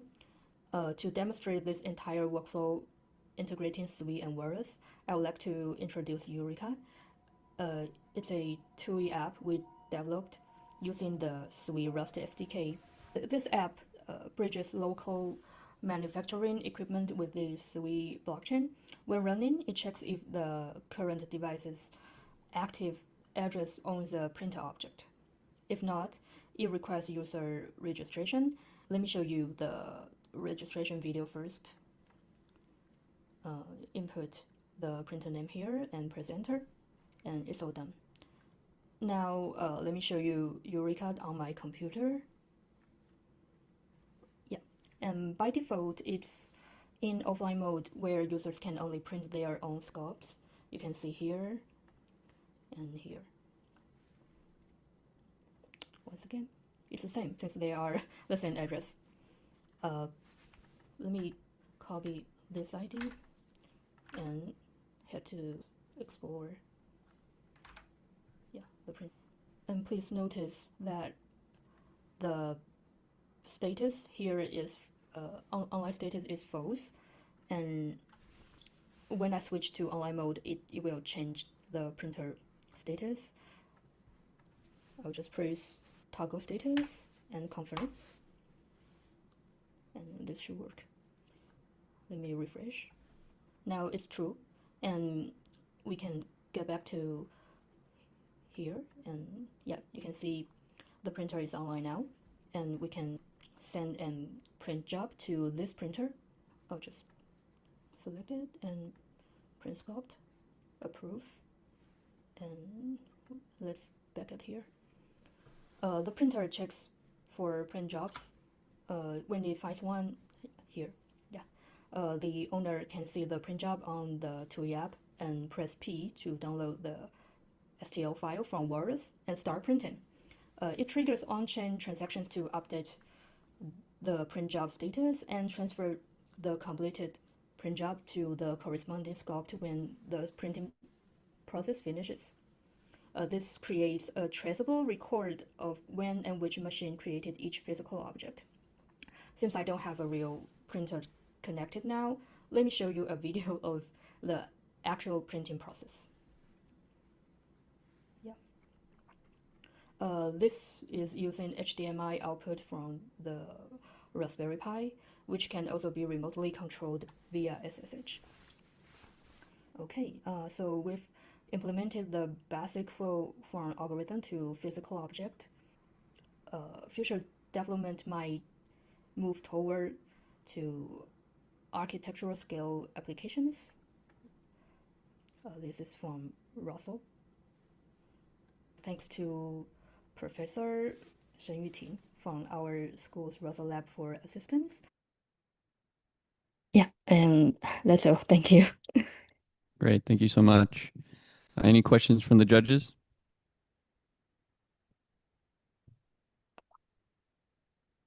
All right, doesn't look like there's any questions. Thank you so much again for showing us your project. Yeah, thank you. Yep. All right, well, that concludes our second session. We will reconvene in, let's say, about 5 minutes to get everyone ready. So I'll see you guys in 5 minutes.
All right. Hello, everyone. Let me stop this music here. All right. Well, welcome anyone who is just joining us. This is the Sui Overflow 2025 Demo Day 2. We are just about to start the third session of the day. So this is the schedule that we're using right now. We are going to start off by showing some projects in the programmable storage track. We have Wal0, SuiSign, SuiMail, and SuiDirect, and WalGraph. And then after we see those projects, we're going to look at 2 projects from the DeFi track, Kamo Finance and Surge. So for those projects that have just tuned in, we will call you up when it's your turn. If you are a panelist, go ahead and take it away. And if you're not a panelist, raise your hand and we can go ahead and add you as a panelist so you can start sharing. All right. And before I get started, I just want to also thank our sponsors and our judges for taking the time and making this hackathon possible. So it definitely wouldn't have been possible without the sponsors and judges. All right, well, let's start with our first project. I'll stop sharing, and Wal0, you can take it away.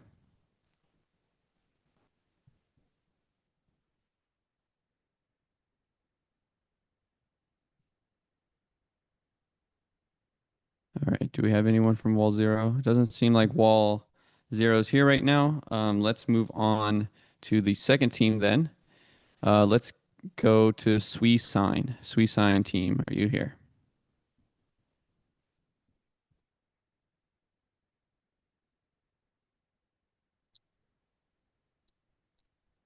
Hello. Is my screen visible? Yeah, I can see your home page right now. I don't see any presentation yet. Yeah.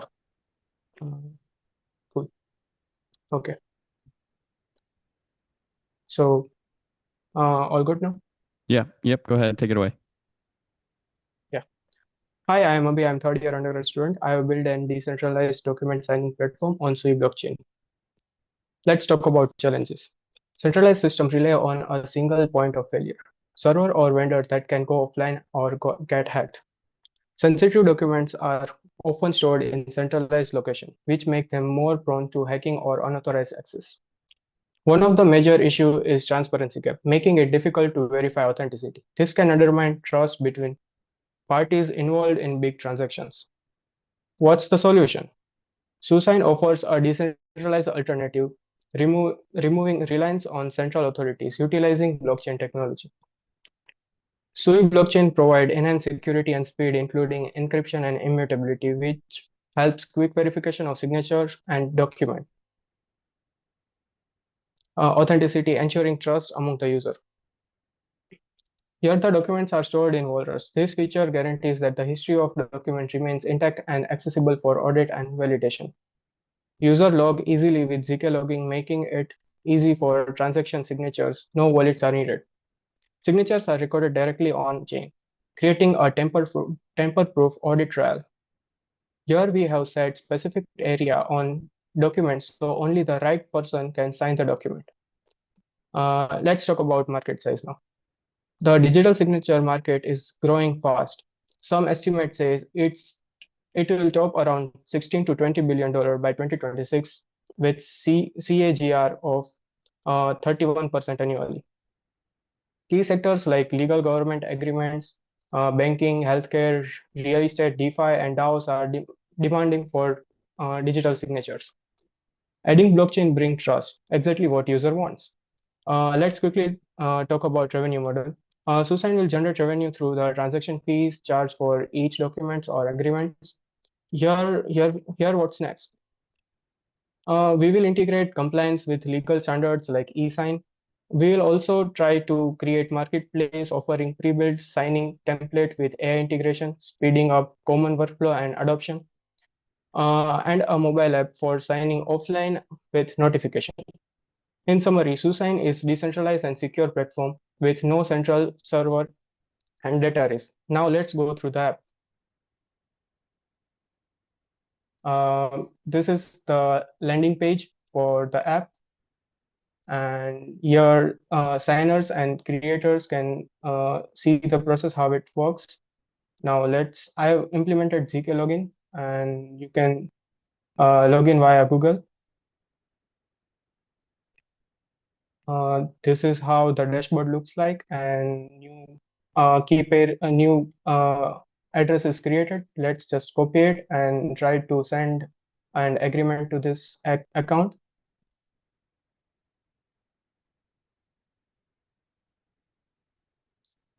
As you can see, now we will create an account. We can give it any name, Sui demo.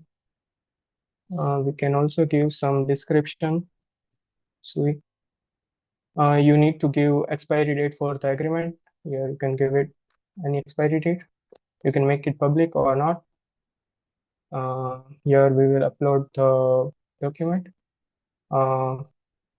And here we will paste the address of signer, and just signer must, my bad. Also, signer need to have signature area to send the document. And as you can see, we will wait for signer, and now just go to the signer's account and try to sign the document and check if the document is signed or not. As you can see, here is the Sui demo document, and you have multiple options to sign the document. I have signed the document here. You can see the text in here, and confirm and pay the fees. Right now, for demo purposes, I'm sponsoring all the gas fees, and let's check from creator side if the document is signed or not. Yeah, as you can see, the document is signed, and yeah, that's my time. I'm up for any questions. Great, thank you, Abi. Do we have any questions from the judges?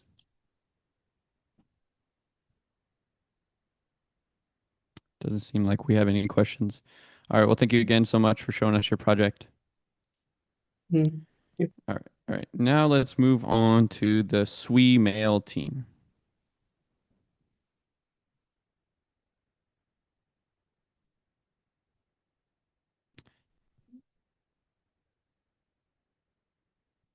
You're muted, Zid. Okay, can you hear me? Yep. So I'm just gonna go ahead and share my screen.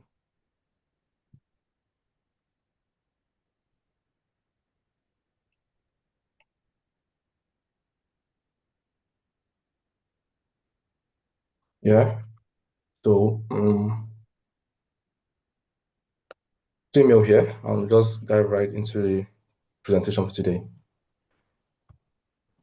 So after conducting an extensive research, we've come to find out that a major problem being faced by email users of today are spams. With over 346 billion emails sent daily and 46% of this daily email traffic flagged as spams, another global rising concern has been around centralized control and harvesting and exploitation of users' private data. And users are not compensated in any form for the data and attention which they are being exploited of. Now, our solution at SuiMail is to build a token-gated pay-to-send model that allows users set a fee for their attention and prioritize interactions within their email. Mr. Daniel, I'm sure due to your job description, you receive a whole lot of traffic on your inbox, ranging from work, family, friends, job as well, and spams. Now, imagine setting a fee on your inbox that filters out the noise, and even in the situation where a spam mail managed to find your inbox, you are compensated for the attention of which you gave to that spam mail. Now we're able to achieve this leveraging the Sui native technology by leveraging the Sui move. We're able to build an escrow that ensures user engagement with the received mails, and also solving the problems around centralized control of traditional emails by storing all our email data on Walrus. We have also implemented a whitelist feature that allows users to grant access to priority conversations and trusted senders to their inbox. We've also implemented a blacklist feature that allows users to blacklist malicious or untrusted senders from their inbox. So basically what we're trying to achieve with SuiMail is build a platform that offers the traditional feel of the native email and puts users' ownership back on their data, as well as implementing a spam shield on their inbox. So with the continuous annual growth rate of 49.3% of Web3 and decentralized technologies, and email market capped at 6.13 billion as at 2024, there is a noticeable gap between the blockchain technology and traditional email services, and SuiMail is set to disrupt an untapped gold mine in the email economy.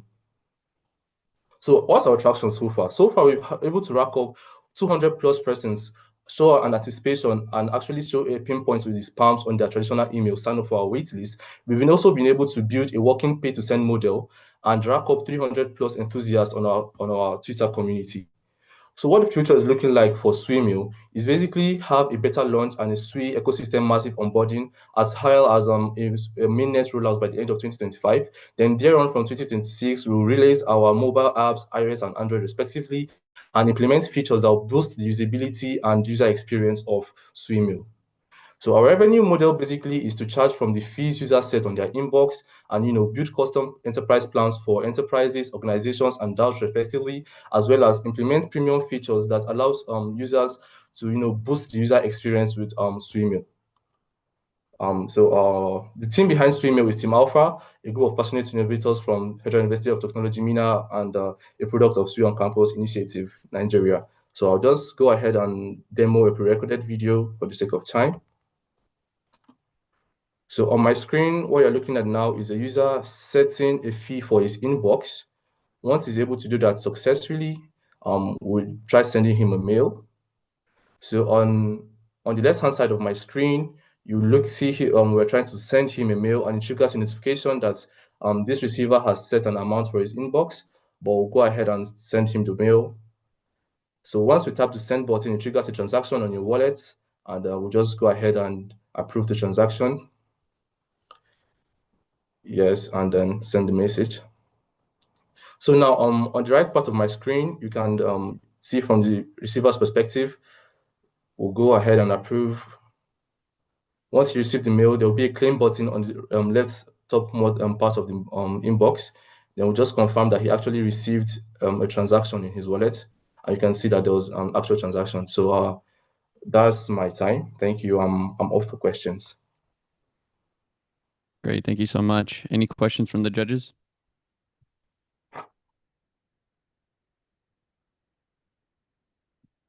All right. It doesn't look like we have any questions. You nailed it. Thank you so much. And yeah, we'll move on to the next team now. Thank you very much, Mr. Daniel. Thank you. All right. So next we have the SuiDirect team. Hey, Ozan. Thank you.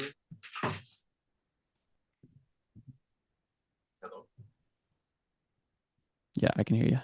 You're all good. Screen.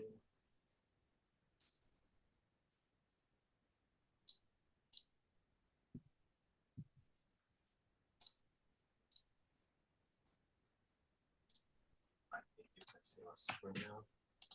Yeah, your mic's a little quiet. So. Okay. Second, please.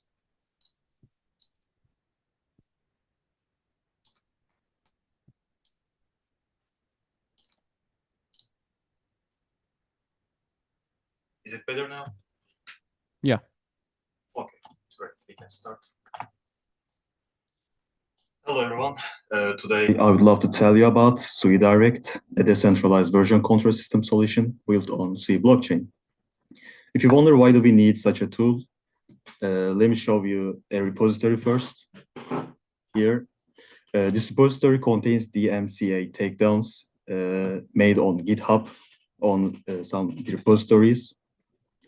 Well, I don't blame GitHub for this, but it wouldn't be cool to see your repository gone over a takedown notice. It is bad for you and for your users. And that's why SuiDirect is a very niche project.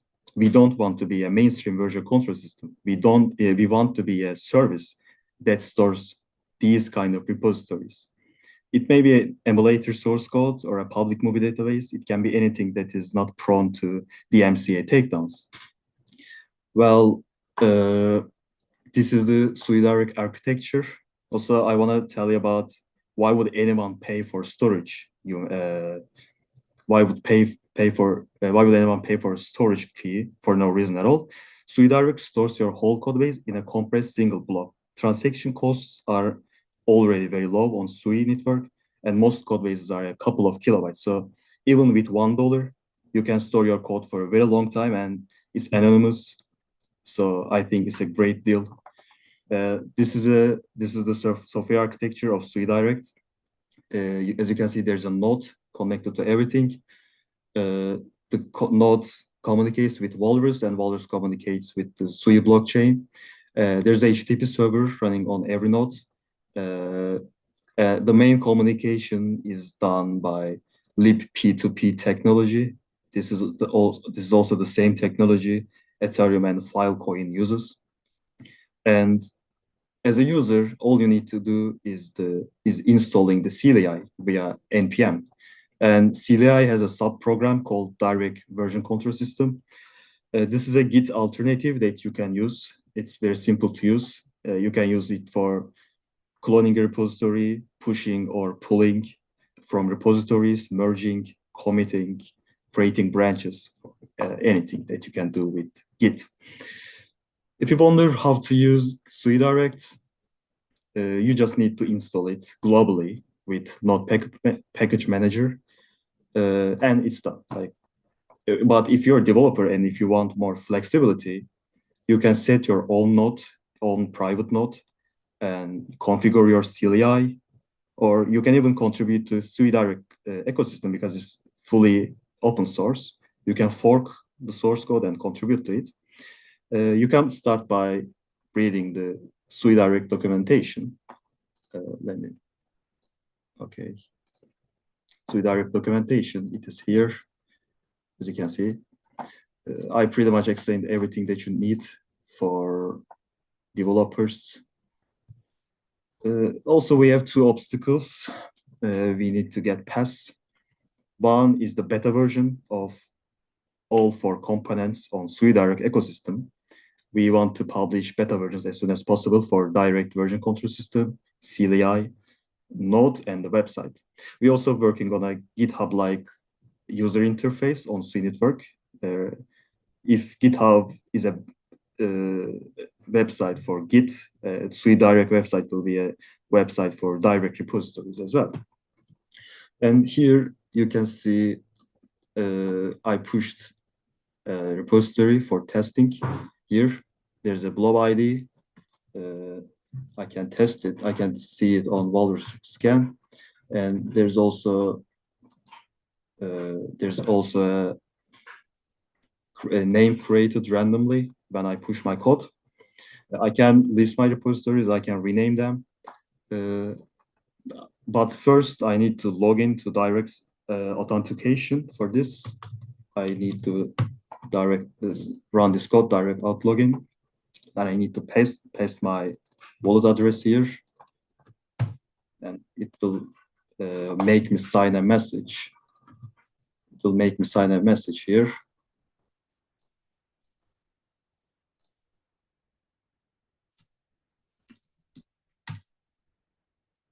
When I sign my message, I will receive a signature. Then I will be authenticated. Every user has a deposit balance, and storage fees are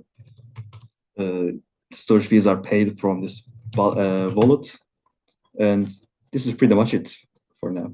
Thanks for listening. If you have questions, I'd love to answer.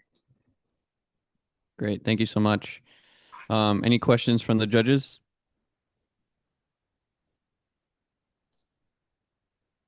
All right. Doesn't look like we have any questions. Thank you again for showing us your project. Thank you too. Thank you. All right. Now we'll be moving on to the WalGraph team.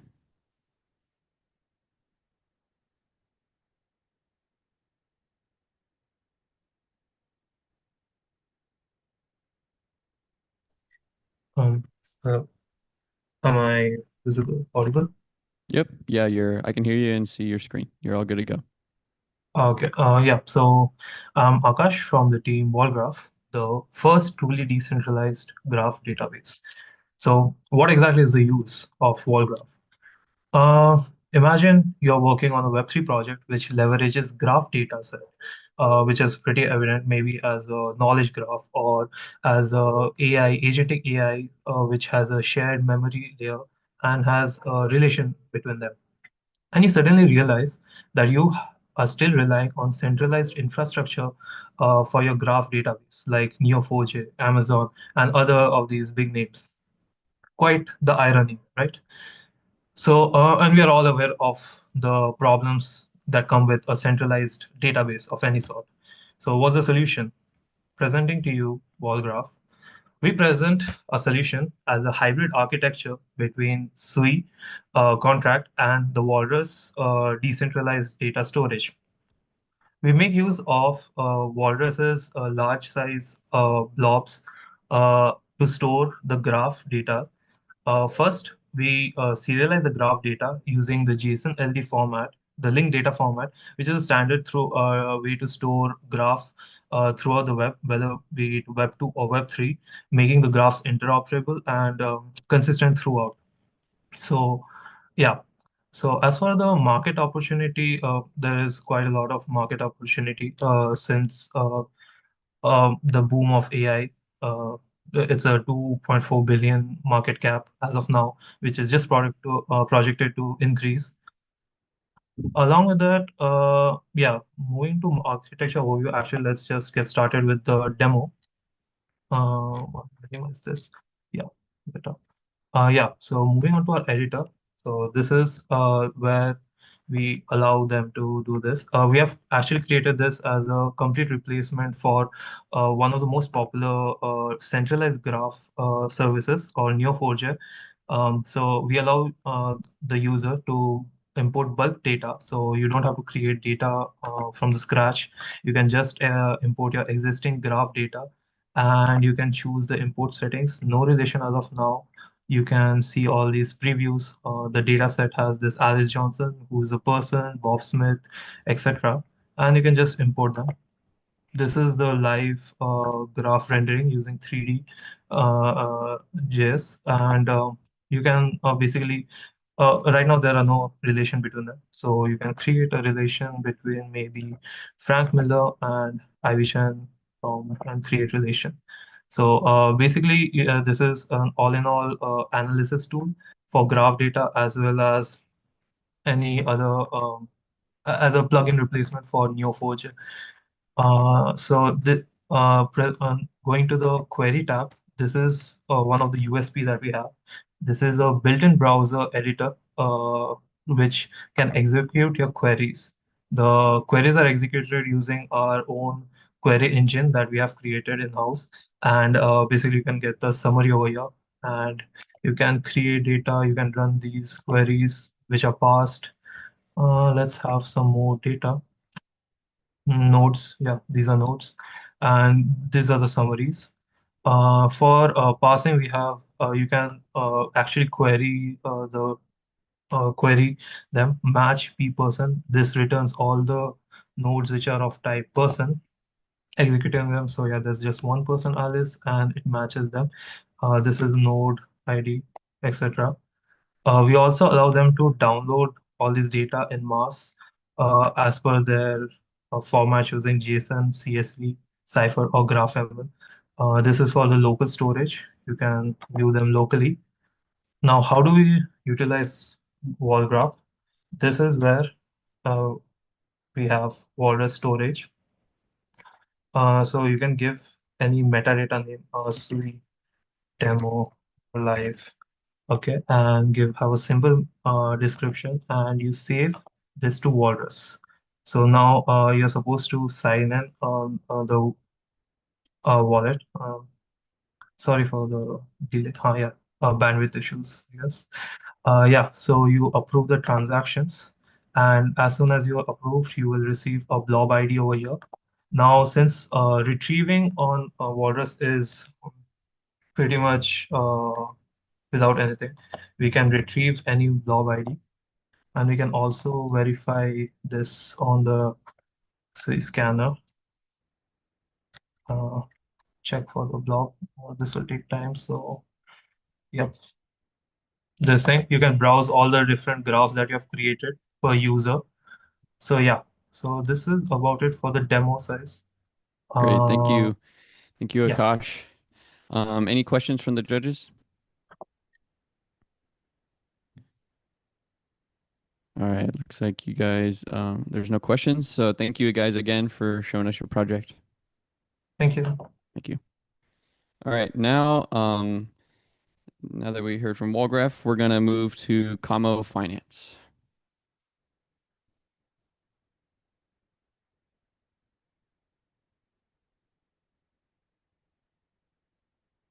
Hello, can you see me? Yeah, I can hear you. Yeah.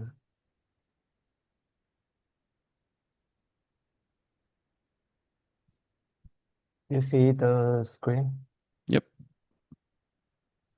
Okay. Hello everyone, I'm Oliver from the Kamo Finance teams. We are really happy to be here today at one of the solicited projects at the Sui Overflow Hackathon 2025. We are a team of talent from Vietnam and we have won a lot of academics awards and hackathons before. So let me introduce Kamo Finance, a permissionless yield trading protocol built natively on the Sui blockchain. So in DeFi right now, the yield farmers face some big issues. First, they miss the new opportunities because their capital is locked. Second, it's hard to access position efficiently. Third, it's not easy to adjust farming strategies without heavy slippage. And a lot of idle capital that sit there do nothing. Additionally, the yields are not stable at all. It go up and down, just like the token price. Even some microeconomic trend can make the yields move rapidly. So how do we solve this? Our protocols have three main components. First, we have the yield tokenization engines. It splits the yield-bearing tokens into two parts. The PTs, also known as the principal tokens, which is your base values. You can trade it or redeem it at the maturities. The YTs, also known as the yield tokens, this present your future yields. And it's a fully shareable tool. This gives the user more controls and flexibilities. Second, we have a custom AMM focused on the yield access. It has some key features like the time decay pricing. So as the price goes closer to the maturities, its values change. It's also designed to have the low slippage even for the large checks. This works better than a normal AMM because the yield trading is different from the token trading. Thus, we use the V3 tokenomics powered by our token Kamo. Kamo is used for incentives and governance. Holding the Kamo gives you the boosted reward and voting powers. This helps align with long-term users and protocols and encourage people to provide liquidity and stay active in the ecosystem. You can see the high levels. And in practice, what is yield trading? Yield trading is not about a set price, it's about the returns. Here, what you can do, if you believe that the yields will go up, you can hold the YTs. You will earn more than what the market shows. And you also hold the PTs until the maturity if you want to lock in the returns. You can also leverage the yield positions it by design. And we also have the education page. You can learn more here with advanced strategies and market mode. Yeah. Now let's do a quick demo. On the market page, on the left side, you will see the chase grid test, the mean grid test, the unliquidity grid test. And auto, you need to interact with AMM here. On the right side, we show the market info like TVLs, maturity date, the description, and you can show the all-time market transaction by all the users. We also have the live page. We include the token reserve, the liquidity volume, and the charge for the yield.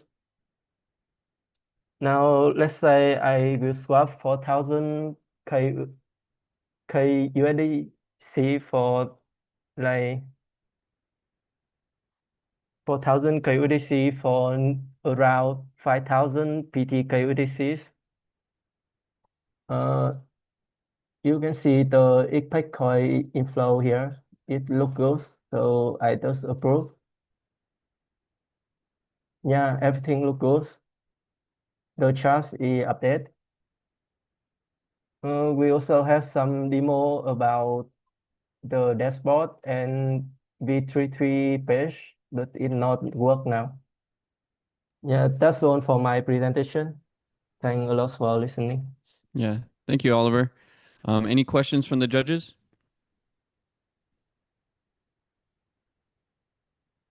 All right, looks like there aren't any questions. Thanks again, Oliver, for sharing your project.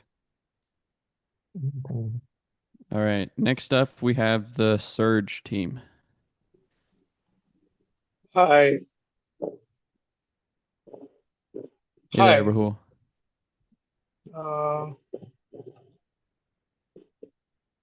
Is my screen visible? Yep, yeah, it's all clear. Okay. So, hi, I'm Rahul, founder and CEO of Surge. With about $12 billion traded monthly, Sui boasts one of the largest DEX volumes. But do you know, you could be losing money on Sui, even when prices are going up. Or if price remains stable, it still bleeds you dry. Because idle capital decays over time. Web2 solved these kinds of problems by trading volatility through instruments like VIX index. But Web3 still lacks that volatility asset class. There's no on-chain equivalent of the VIX for crypto. Introducing Surge, Sui's first and only volatility-based asset class calculated using Welford's algorithm. Using Surge, users can speculate on volatility via an oracle, trade with time-bound variance swaps, or invest using volatility ETF. Let's take a look at the demo. This is the landing page that displays the current volatility and price of Sui, telling you how chaotic the market is. It's pretty simple demo where users can swap USDC for Vola tokens.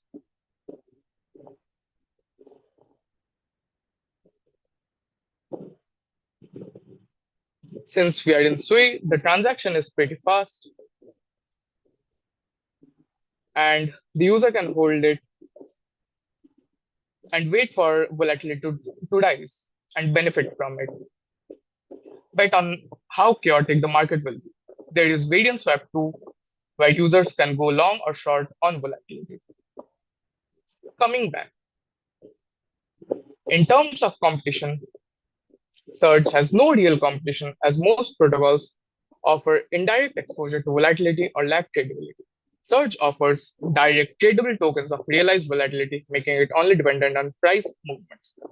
We monetize through 0.15% fee for trade, dynamic fees from institutions, and per read charges for oracle feed. Surge's GTM focuses on priced out TradeFi users seeking on-chain volatility exposure, meme traders looking to hedge their market size, and DeFi protocols on Sui aiming to manage reward and yield volatility. We address a 60 billion total addressable market by bringing on-chain volatility access to TradingFi users who suffer from high ticket sizes. A modest 0.1% shift from TradingFi opens up $60 million, plus 30 million from Sui meme traders, and 21 million from DeFi protocols, totaling 111 million SOM today. That was it from me, Rahul. This is my second company. I spent 2 years optimizing beer sales and 3 years building in Web3. I had a blast building in public during this hackathon. Follow the daily progress that we made in Search Swap's X account. Thank you for your time. Awesome. Thank you, Rahul. Do we have any questions from the judges? Doesn't seem like we have any questions. Thank you again, Rahul, for sharing your project. Thank you. Thank you. All right, and now we are getting back to the last project of this session, Wall Zero.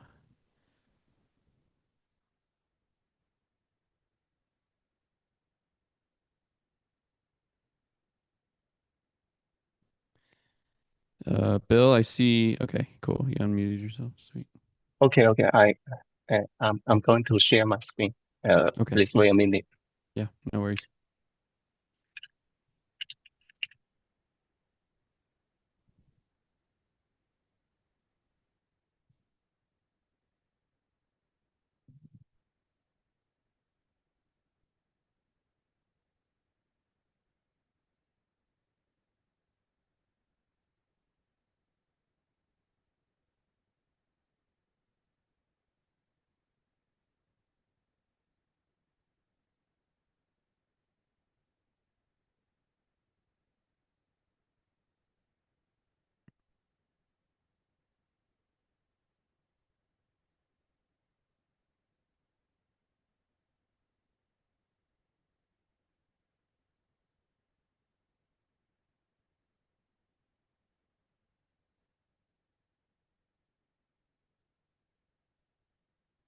Oh, I'm sorry, I'm back. Yeah, no worries. Okay, I will try to share my screen.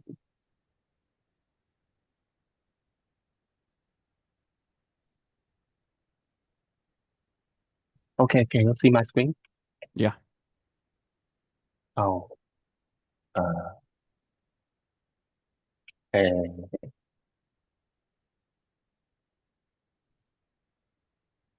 can you see my PPT now? Yep. Okay, uh,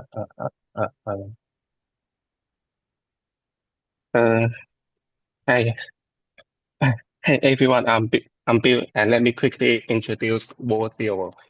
And Wall Zero is a open source AI powered engine that you generate website code and publish it to wallets. The usage method is very similar to the V0 platform. And I still recall my first use of V0, the quick page code generation and one-click deployment was so cool. And I also think Site Builder is developer friendly and powerful, but setting up environment is a pain.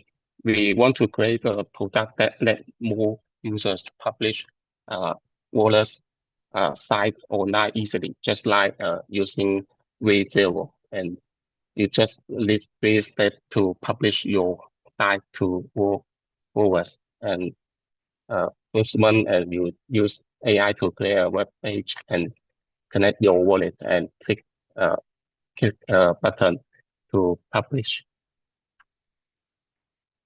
And Audio is open for everyone who want to publish their own website. And I think it's perfect for movers, newbies. Both professional front-end developers and low coders can use AI to create and publish web page to movers by just describe their list to AI. And Zero allows any user to publish website they desire, such as books, promotion posters, and more.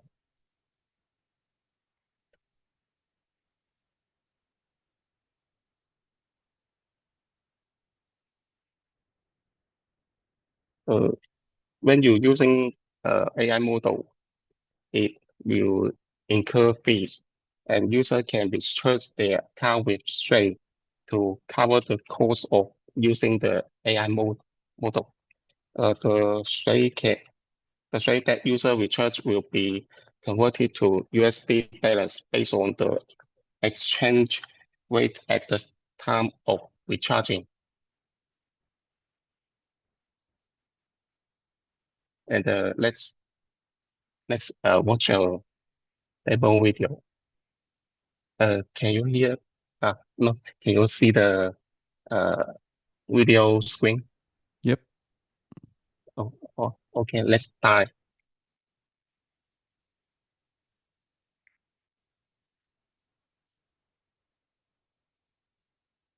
We don't hear any audio, by the way. Pardon? I was just saying we don't hear any audio from the video if there is any. Oh, you can hear the voice. No, we see them, but we can't hear them. Oh.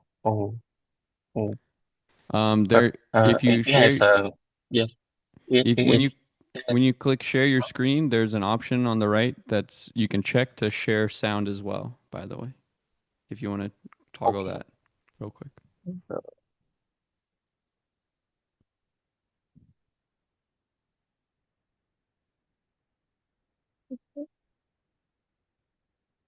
If you stop sharing and then hit share again, or yeah. Okay. Thank you. Mm-hmm. You can type your own description or pick from our suggested prompts to get started. Next, choose an AI model from the drop-down menu and hit the send button. The AI will start generating your custom web page. You will see a loading indicator. While it works, this usually takes just a moment. Once it is ready, you will land in our easy-to-use editor. On the left, you can edit the code directly. But if you are not into coding, just give the AI some prompts to make changes. The right side shows a live preview of your page. When you are satisfied, click Deploy to publish it on Walrus. You will get a link to visit your live page. To manage all your published pages, head to the My Sites section. And for billing, check out My Wallet to see your balance, transaction history, and manage payments. You can recharge with Sui coins, which are converted to USD at current rates. When you withdraw, your USD balance will be converted back to Sui at the exchange rate used when you recharged. And that is it, easy peasy.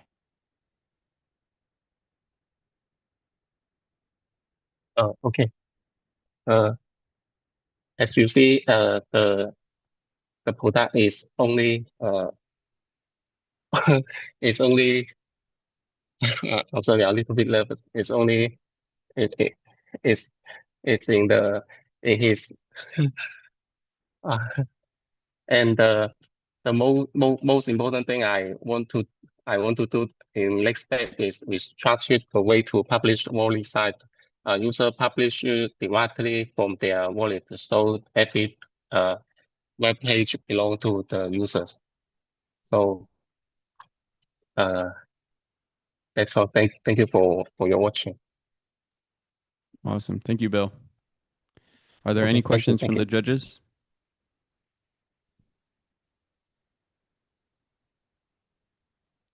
All right. Looks like there aren't any questions right now. So thank you again, Bill, for sharing. Okay. Thank you. Thank you very much. Yep. All right. Well, that concludes our third session. Let's reconvene in about 15 minutes. We'll reconvene 5 minutes after the hour to start our next session. We'll give everyone time to get on and everything. So thank you guys again for tuning in, for sharing your projects, and we'll see you in 15 minutes.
Hey everyone. All right, let's get started on our fourth and final session of the Overflow demo day. All right. So for those of you who tuning in, this is demo day 2 for the Sui Overflow 2025 hackathon. This is the fourth session, and I want to thank you all for taking the time to come and share your projects. And whether you're a judge, come and judge and watch the demonstrations, or whether if you're just attending, thank you for coming in. There's a timer that tells us we're ready to go. Okay, cool. So I'm going to go ahead and share the schedule real quick. So this is what the projects we're going to look at today. We're going to finish the DeFi track with DeepMaker, and then we're going to look at Passman, Mizt, ZeroLeaks, and Sui Shadow from the cryptography track. And then we're going to finish the demo day 2 with Suibotics and Skepsis on explorations. All right, let me stop my sharing here. All right, great. And for those of you, the teams that are just tuning in, we're giving each of you 5 minutes to present, and then we will allocate a few minutes afterwards if the judges have any questions. So we can go ahead and get started with DeepMaker.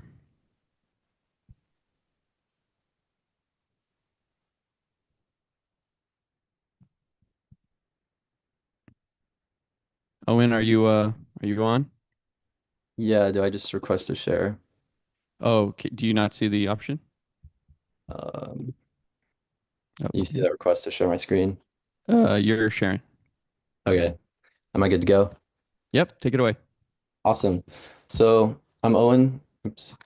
I made DeepMaker, which is decentralized vaults for market making on DeepBook. And so DeepBook's adoption is kind of hindered by thin order books and large bid-ask spreads. This is a screenshot from CDIS of the ETH/USDC pool. There is a spread of $130 and only $1,000 in liquidity on both sides, which makes this pool just completely untradeable. And so DeepBook struggles because there's a lack of market makers. And in a traditional order book based market makers play the crucial role of making these markets efficient and providing liquidity. And also, it's kind of a chicken and egg problem. So with liquidity issues, we're going to have less traders. And then with less traders, we're going to have less liquidity. So we're kind of stuck in this loop that's really hard to break out of. And so I built DeepMaker to solve this problem. So how does DeepMaker provide liquidity? Well, in an order book based market, liquidity means having orders that are ready to be filled. And DeepMaker automatically places all these orders with various sizes at different price levels. And it kind of creates this flywheel effect. So as the market maker places orders, it adds liquidity and tightens these spreads, which results in better prices. And then more traders are going to come and trade, which results in more volume. And more volume means higher profits for the market maker, which creates higher yields for the vault. And then more people deposit, and then we end up getting even more liquidity and tighter spreads. So practical example, this is the ETH/USDC pool. We can see if we create a new bid and ask order at these prices, we get a new spread of 0.18% versus previously the spread is at 5.05%. And that is a 96% reduction. And it actually makes this pool tradable. So how it works. Depositing into the vault, users deposit 50/50 ratio of the pool assets. The vault calculates the deposit value using real-time PIV price feeds, and the LP tokens are minted proportional to the share of the vault. Users can withdraw anytime by burning these LP tokens and receive proportional share of both the quote and base asset. The automated market maker maintains 3 to 6 orders on each size of the order book, with different initial spreads such as 0.1, 0.2, and 0.5% from the mid price. And then orders will refresh when new deposits are made. So I might want to place some more orders, or when new withdrawals are made. So I might need to cancel some orders to get those funds. It also has auto rebalancing built into it. And what it does is it checks the base to quote ratio of the vault on chain. And so let's say for the deep Sui pool, the vault contains 60% deep and 40% Sui. It will automatically reduce the bid sizes by 20%, so it buys less deep, and increase the ask sizes by 20%, so it sells more deep. And this is a natural rebalancing through order flow.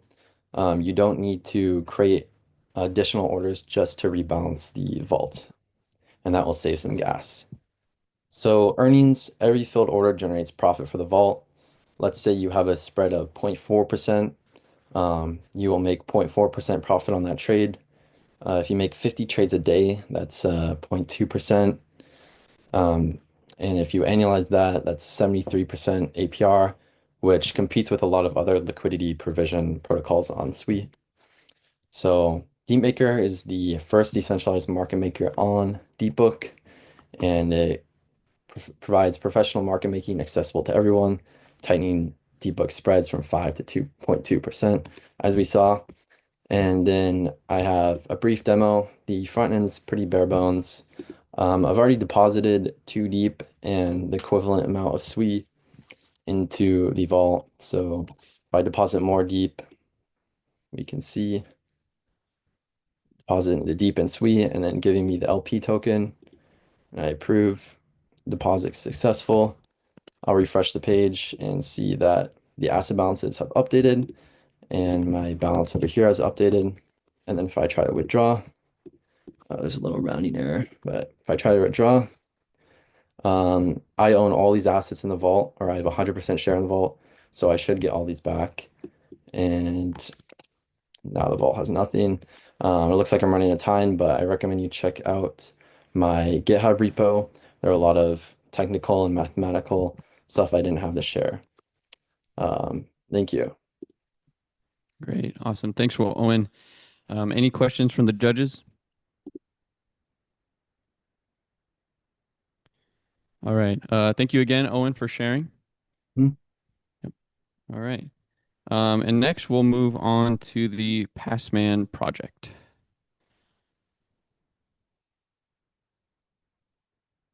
Do we have someone from the Passman team here? Oh, we got some. There we go. Looks like we're getting someone added right now.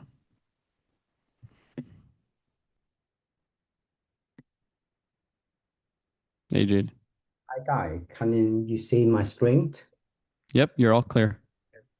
Yeah, let's get it. So, I'm Jaden. I'm a creator of Passman. So, in today's digital world, juggling counting account can be a real pain. Traditional password management came along, make a life a whole lot easier. My relationship with them was smoothing until I dove into the Web3. Having to store my secret on someone else's server fill me with unease. Could that data be pissed out? Could it leak out? That a trust issue? A real pain point that makes me wonder, should I seriously go back to trusting everything down on the paper? So, everything changed when Sui blanked itself. I instantly knew that was the missing piece of the puzzle for a truly secure password management. With Passman, we bring more privacy, more peace. My app have 2 core features: vault management. User accounts are encrypted and stored in decentralized way on the Sui blockchain with encrypted by Sui. Your data belong to you, not anyone else. And second feature, account sharing management. Security share with trusted contacts on while keeping absolutely controlled. So our goals at Passman is make Web3 super accessible, break down barriers, and make password management the best it can possible. More privacy, more peace. So to make that happen, here what next for us. Firstly, optimize UI and GK login integration. We will make it incredible easy for Web2 user to hop onto the Passman without blockchain knowledge. And second, upgrade storage on wallet, ensuring top-notch performance and scalability as we go. Finally, cross-platform expansion. We bring Passman, a Google Chrome extension, Terra Media, and more. Push Passman anywhere user need it. Passman is a password management. It's a commitment to privacy and security for everyone in the digital age. So here in my quick demo. So user when using Passman, they need to create a file first. Passman.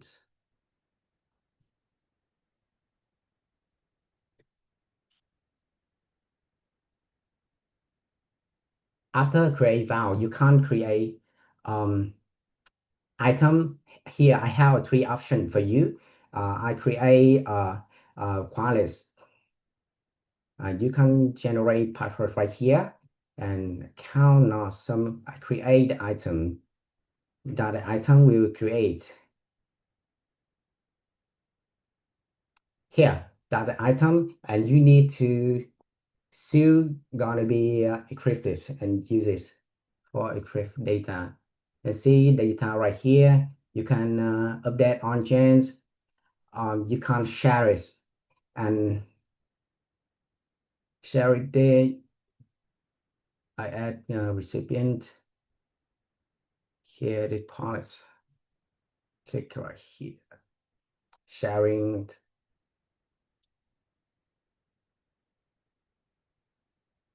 So when you share, you can manage your share item right here. You can update or delete the share. You can add more user or someone. And copy share link. Go. And right here, the account, this wallet not add any. Well, so I using that account for adding recipient, the account right here. So it's done. You can see your account right here.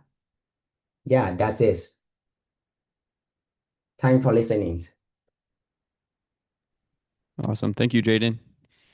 Do we have any questions from the judges?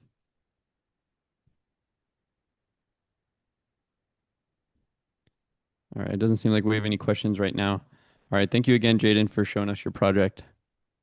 Yeah, thank you. Thanks. All right. Next, we'll be moving on to the Mizt team. Hi. Hey there. How you doing?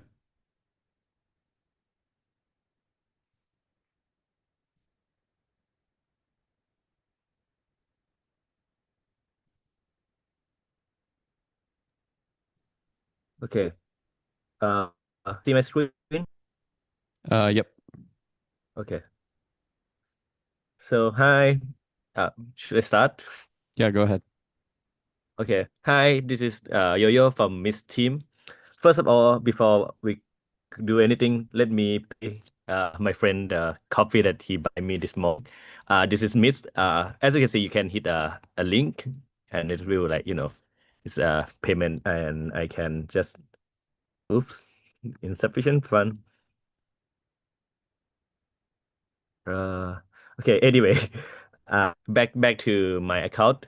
I can start by a Mizt account by signing a message, and now I'm gonna get a new Mizt account. You can set up name. Let's say Yo-Yo. And hit approve. So this will create your Mizt name, but the feature kind of work with or without this name anyway, and you can generate a bunch of address with this protocol basically a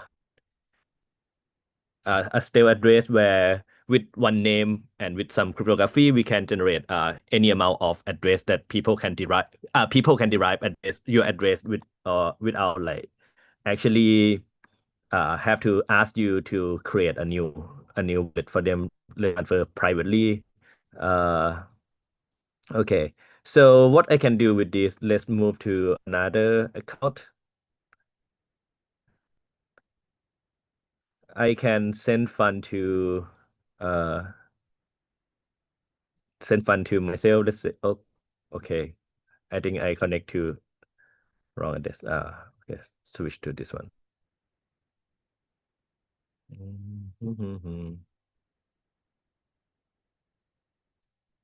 Okay, I can send to, let's say, Yo-Yo. So, you can see that with the name that I registered previously, it's generate infinite amount of new wallet. So all of this gonna be a fresh wallet. So I can, let's say, transfer some fund to it. Maybe a few times. Oops. Okay.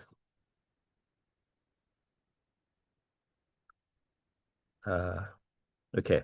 So after I hit transfer, fund will move to another wallet. I can kind of disconnect and maybe connect to my other account. Okay. You can see that there's balance coming in from a few different addresses that I have. So all this is auto-generated and it's controlled by the key that derive from the first registration process. This key is recoverable. So if you lost anything, as long as you have control of your original wallet, you can kind of reconstruct this Mizt account and you recover all the asset that you have over all the different address that you have. Also, this address is a real address, so it have private key and so on. It's just derived by some key sharing mechanism that I'll talk about it later. And then all of this you can control it say I want to send asset back to my main wallet. I can just send everything to myself. This process will run with the sponsor TX. So you don't have to fund each of the wallet that you receive asset. So in this case, I send Sui, but if it different token, you also don't have to fund because this one will just be a sponsor TX thanks to Sui. The user experience of this will be a lot better compared to any other chain that, if you have fresh wallet, you have funded, but you have a sponsor TX here. And I mean, as a business, you can also kind of charge fee on it, which is nice. The cryptography behind is this, but we just create some secret and public key that you can add to the registry. People can derive more key, add some randomness, and publish some ephemeral key. You can look at all the transactions that happen in the protocol and derive your private key to control that wallet. The wallet can support anything. Right now we support all the token, but in the future it can probably support anything because it's basically a real wallet that real with real key pair. Thanks for listening. Any question? Yeah, thank you, Yo-Yo. Do we have any questions from the judges?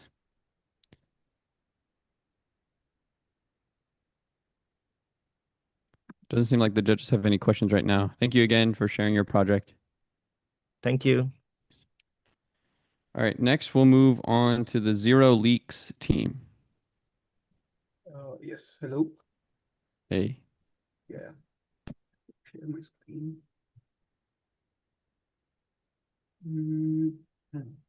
Yep. Okay, is it visible? Yes. Then this is option, right?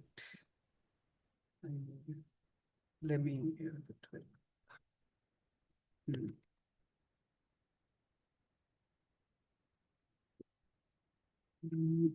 Yeah. Yeah.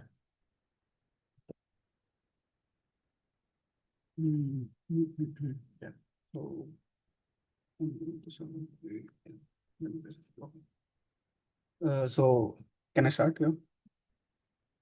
Yeah, go ahead.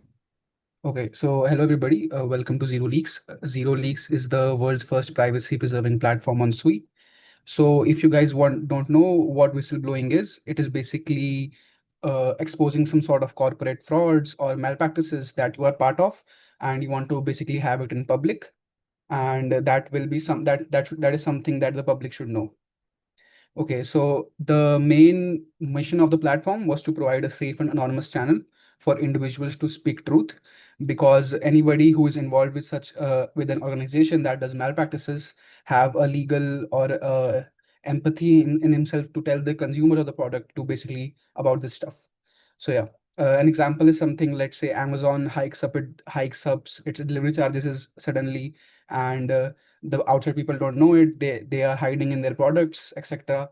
You can think of bunch of it, and I think you already know many examples of this. Yep. So why? Because the resistance to whistleblowing is very real.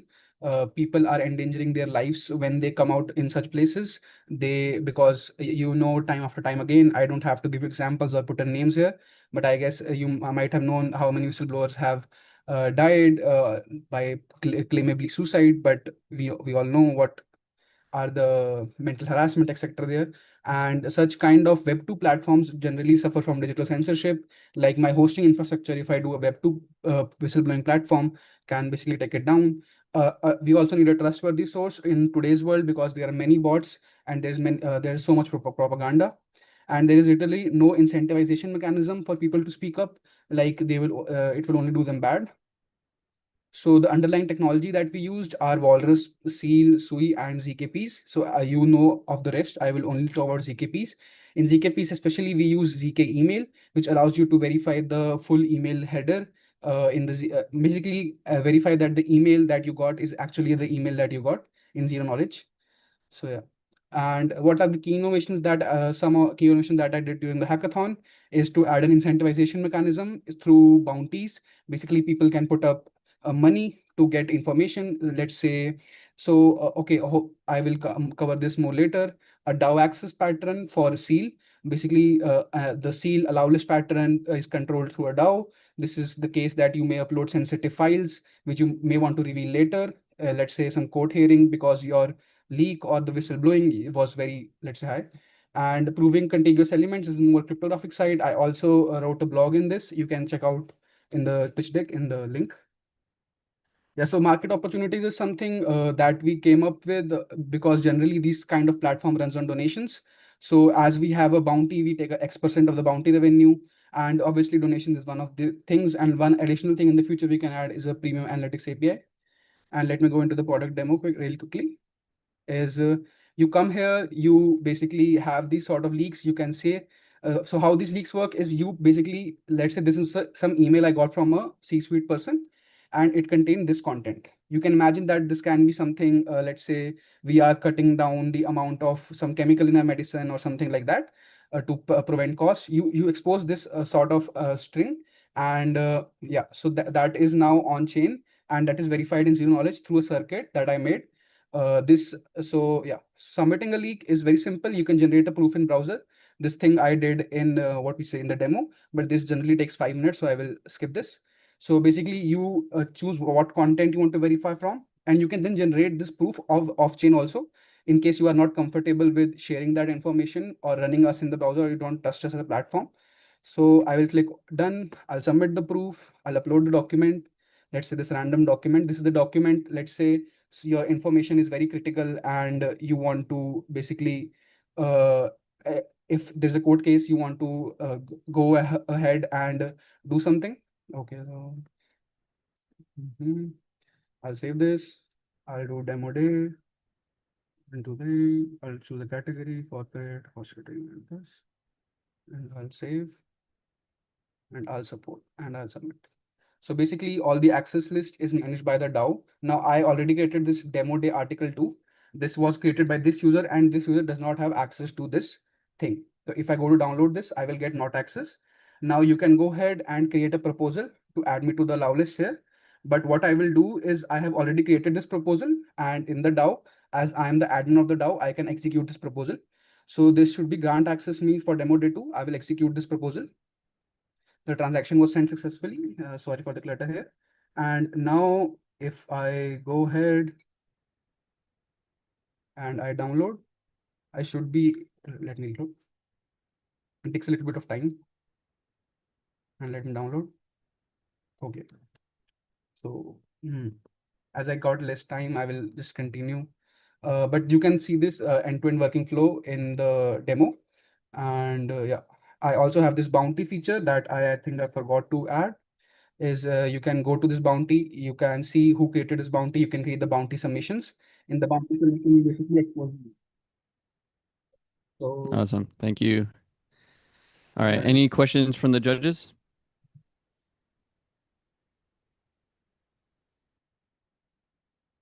All right. It doesn't look like there's any questions at the time. Thank you again for sharing your project. Thank you. Thank you. All right. Next, we have the Sui Shadow team. Hello. Am I audible? Yes. So just a second, I will be sharing my screen. Yeah. So yes. So hopefully the entire screen is being shared, I guess. Yeah. So hello everyone, welcome to Sui Shadow. So Sui Shadow is basically an innovative and privacy-first platform built on Sui, where artists can encrypt their work into hidden tiles and mint suspenseful NFTs. So it is the first confidential NFT marketplace for the Sui blockchain.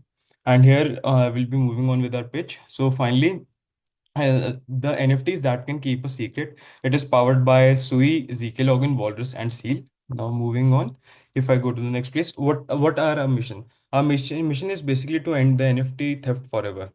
We have heard a lot of time that, especially in 2021, when the NFTs were in their peak, that a lot of people used to simply download the image and mint the NFT as their own. Or there were very other issues with the NFTs that people used to just simply screenshot them and mint them. So our marketplace prevents that, and it is guaranteed by cryptography, not by normal trust. Now, moving on, how we are approaching this, our solution, I will be going through the architecture and all how it works a bit later in the demo. And this is the market opportunities. So basically, the global digital market is approximately $13.3 billion according to 2024, and the NFT market is $2.8 billion annually. And you can see that annually $100 million is lost due to unauthorized minting. And you can also click on this article and you can visit it here. So now I think so I shall move on with the demo here. So this is our platform, and you can see that I have opened it in 2 tabs. So let us get, this is the landing page. Here it is explained what we do, how it works. I won't be going through these, the use cases and the technologies here on the landing page. So let us start with Explore Marketplace, and I shall sign in with ZK login using the Google Auth, and it signs in. And you can see that this is the backup I had created for this one. And you can see the obfuscated NFTs are already here. So these are the obfuscated NFTs that are minted by the user from our platform. You can also go into the My NFTs section to check the allow list management page, as well as the NFTs of mine. So here you can see the allow list I will be explaining later. This is the main page, the NFT page. So here you can see that can give it a name as final demo day. I'm minting NFT here. So final demo day video trial. I guess I can set the price of it here. I can upload a file. So here I had just, I guess, taken a screenshot. Yes, this is the screenshot I just taken of Yo-Yo's demonstration. So I will be using this one. And you can see that I can obfuscate this image. And after the obfuscation, the image is broken into 4 quadrants.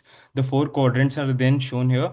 And this is the final obfuscated image. The image is lot black, but you can, I think so, see the 4 black boxes here. And now this generates a Merkle root of these encrypted tiles and their coordinates. And then you can click on the final publish button, which means your NFTs stores it to Walrus, stores it to the marketplace contract, and then also encrypts the files and then and then uploads it to Walrus. This and also mints the NFT. So here is minting your NFT and the executing transaction. And you can see, yes, so I am sure that the transaction has, just a second. Yes, so the transaction had occurred. I think so. I did not click on it. But if I go to the Sui scan of my wallet, I think so it should be shown here.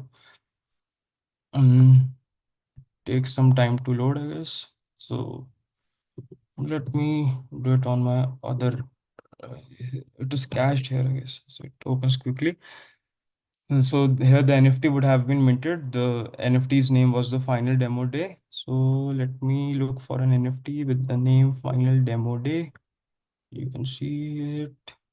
Yes, so this is the final demo day NFT. You can see this is the NFT of this is the Gmeet, that the Zoom meeting, and this is the mint to center function. This is the all the data of the NFT, the URL, etc.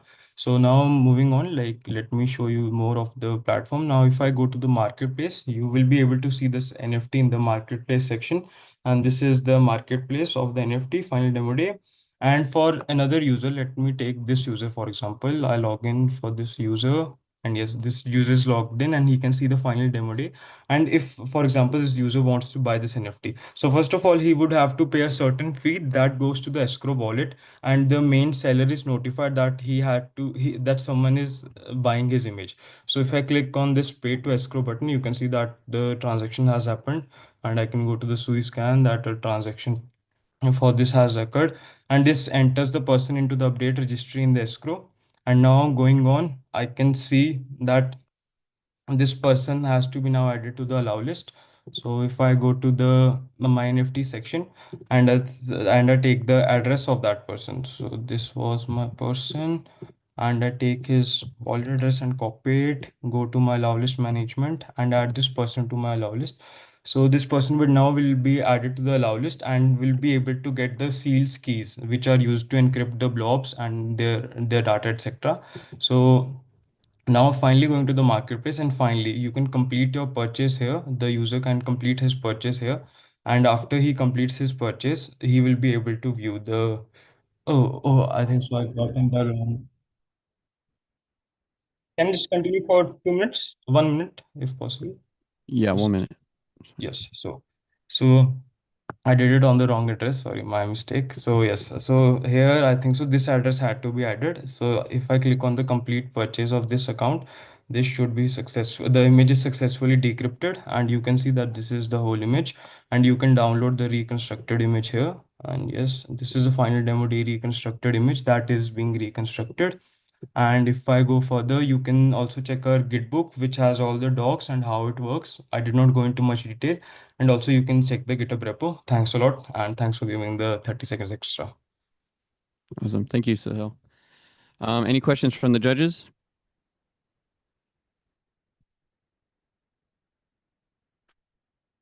All right. Doesn't look like there's any questions. All right. Thank you, Sahil.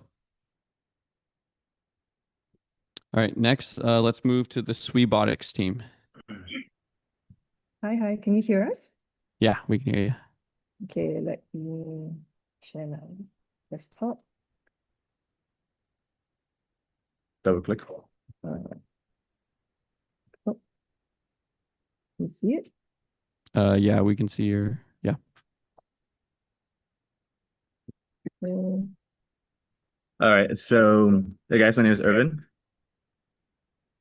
Natalie? Marcus. All right, TLDR, inspired by a lot of our work in robotics and what's happening recently, and Costas's Everything of Things, where he talks about everything being interconnected. Suibotics is an exploration on 3 core things, which is physical AI, machine-to-machine coordination, and human-robot interaction, and interconnected physical and virtual world, hopefully powered by Sui. So long story short, the problem that we see is that really the physical agents are arriving faster than expected, and we're in an inflection point where we require a trust layer, a coordination layer, and a financial layer for a lot of these systems that we come in the near future. And perhaps, Sui could be the one that actually provides that to some of these agents. What we built in short is a few things.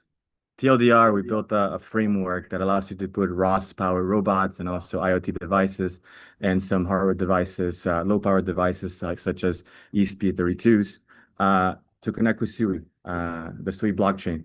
And along the way, we also built a few different smart contracts that kind of showcase how robots can interact, perhaps barter with each other, negotiate, perhaps engage into an interaction with a human being, hold their own wallet, and a few different also SDKs, another lightweight Python SDK that is used within the ROS packages, and then 2 core products, which is like a robot racing game that is PvP and also AI powered, and what we call Playpen. So perhaps your new Web3 friend, but we'll tell you a bit more about that later. So we have a live demo after this, and right now you could go to our website later on to check it out and actually play it with the robot.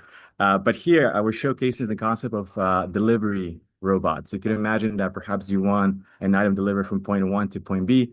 this gets broadcasted, perhaps, put into an auction smart contract. The drone is listening to these transactions. Another drone comes in, tries to negotiate and barter. At the end, one drone takes a transaction. In this simple case, only one drone that's listening to the blockchain and then submits and accepts a bid. And then it could travel autonomously. So what you see there, it's happening autonomously. The robot is moving, around. You can see my Twitter for like the behind the scenes of how it works. And shout out to, I think, the Sui guys that gave us the Sui flag a while back. But yeah, so you can learn more about that too later on. Yeah, but what we would like to show live is this node called Quasi-Robo. So on Mega Eve, there's Quasi-Fluxo, and on Solana, there is Lana Roads. So they are real-time on-chain games to spam the transactions and test out the network. So we wanted to do our own version on Sui, but using robots. So here I'm signing in with Inoki. You can actually log into the website as well and follow us.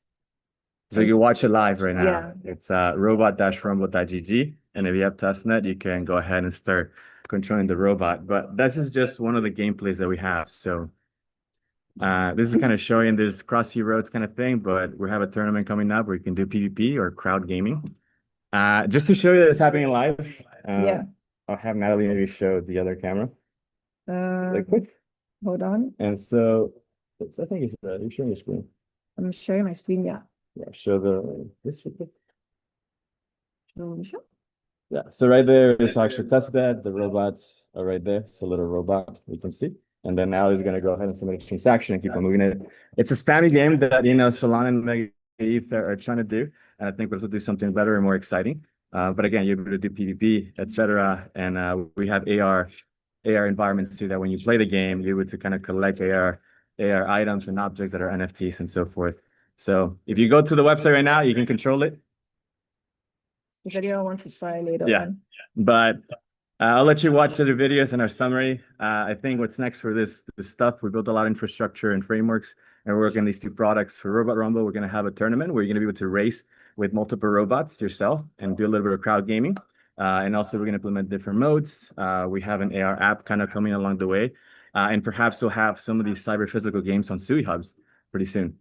The other part, which is kind of like the exciting thing, that I like to talk about personally, and Natalie, is what we called a playpen friend. Yeah. So this is a prototype of our device. So hi, Joy.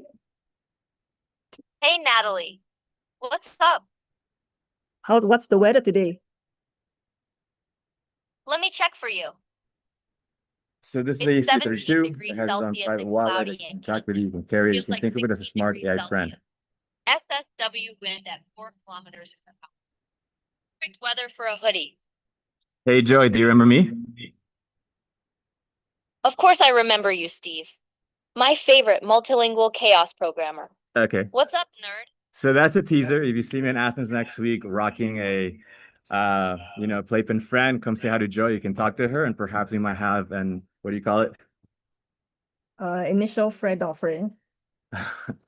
But yeah, so feel free to follow us, ask us about what we're working on, other kind of cool stuff, and looking forward to open sourcing more stuff with you guys. Yep. So Awesome. Thank you, guys. Mhm. Any questions from the judges?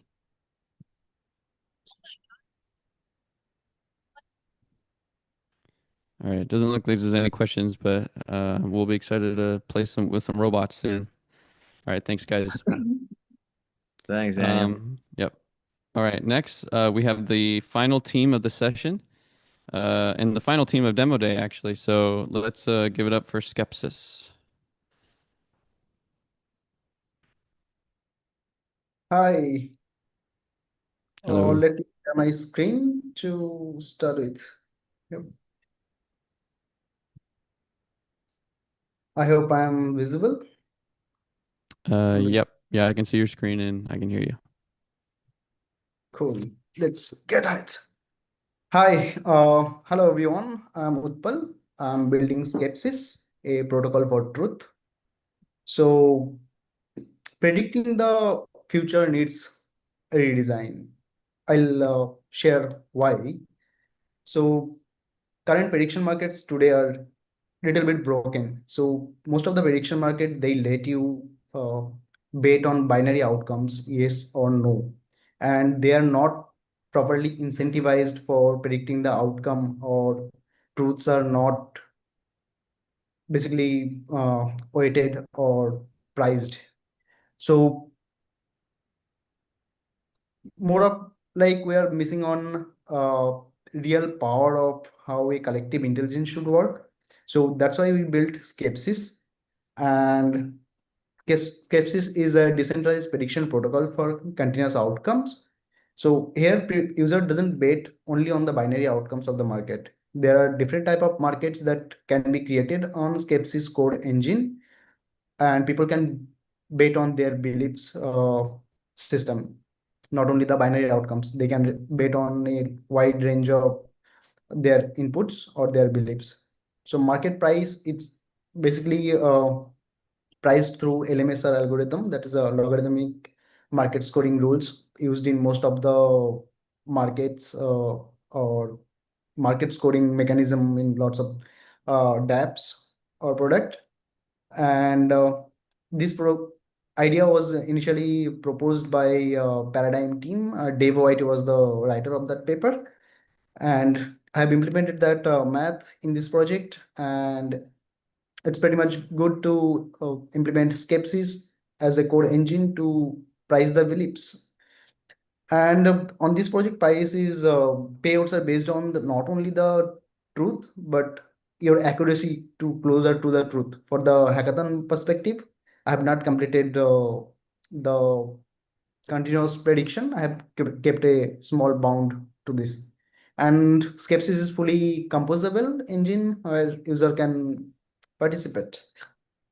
So target users, from retail users to DeFi analyst, researcher, and forecaster and DAO can use this to predict micro trends of the market, crypto, sports.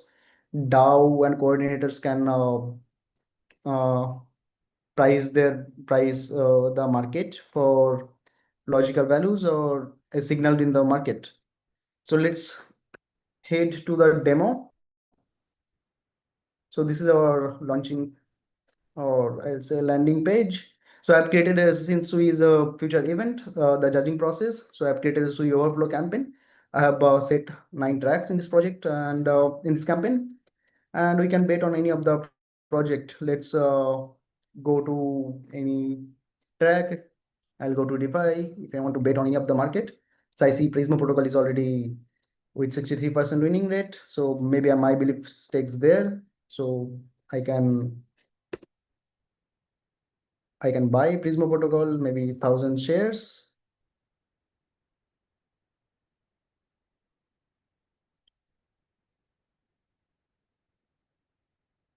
So I bought the Prisma protocol shares. Okay, let me go ahead with it. If I want to say I want to sell some of my tokens from Mizu, maybe 200 tokens, I can sell that too. Okay, and we have integrated chat system into this. So user can participate in the discussion. And moving forward, let's go to liquidity. So any user can add liquidity in the open market. Let's say someone wants to put 10 Sui. I'm doing it from another wallet. So he added 10 Sui.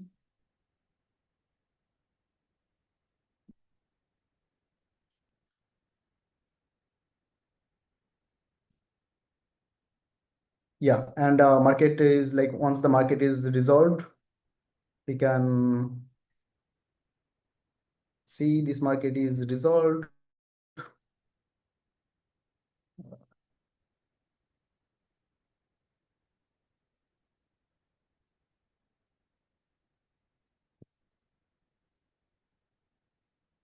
This market is Sui price prediction market is resolved, and I see I was able to predict the correct outcome, and I get $2,000 as reward by investing 259. So pricing is working fine.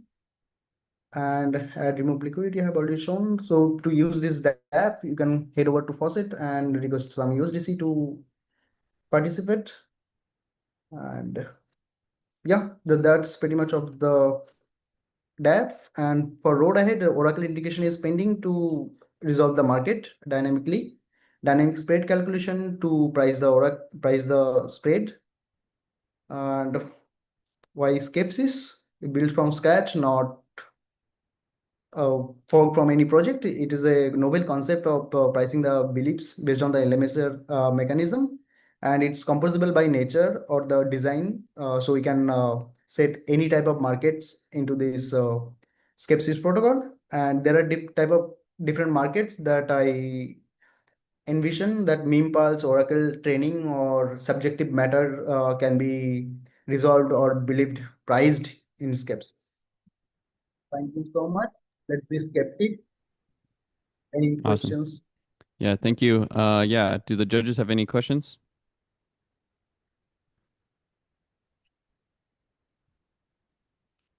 Doesn't look like there's any questions right now. So thank you so much for showing us your project. Cool. Thank you. Thank you. Thanks. Yep. All right. Well, that concludes our demo day 2 for the Sui Overflow Hackathon 2025. Thank you to all the projects that came and demonstrated your projects, and thank you for all of the judges for coming and watching and providing questions. And again, thank you to all of the sponsors who sponsored this hackathon. Yeah, so stay tuned. Like I said earlier, we will be launching our community vote portal soon, where you can vote for your own favorites and potentially win a prize. So yeah, thank you.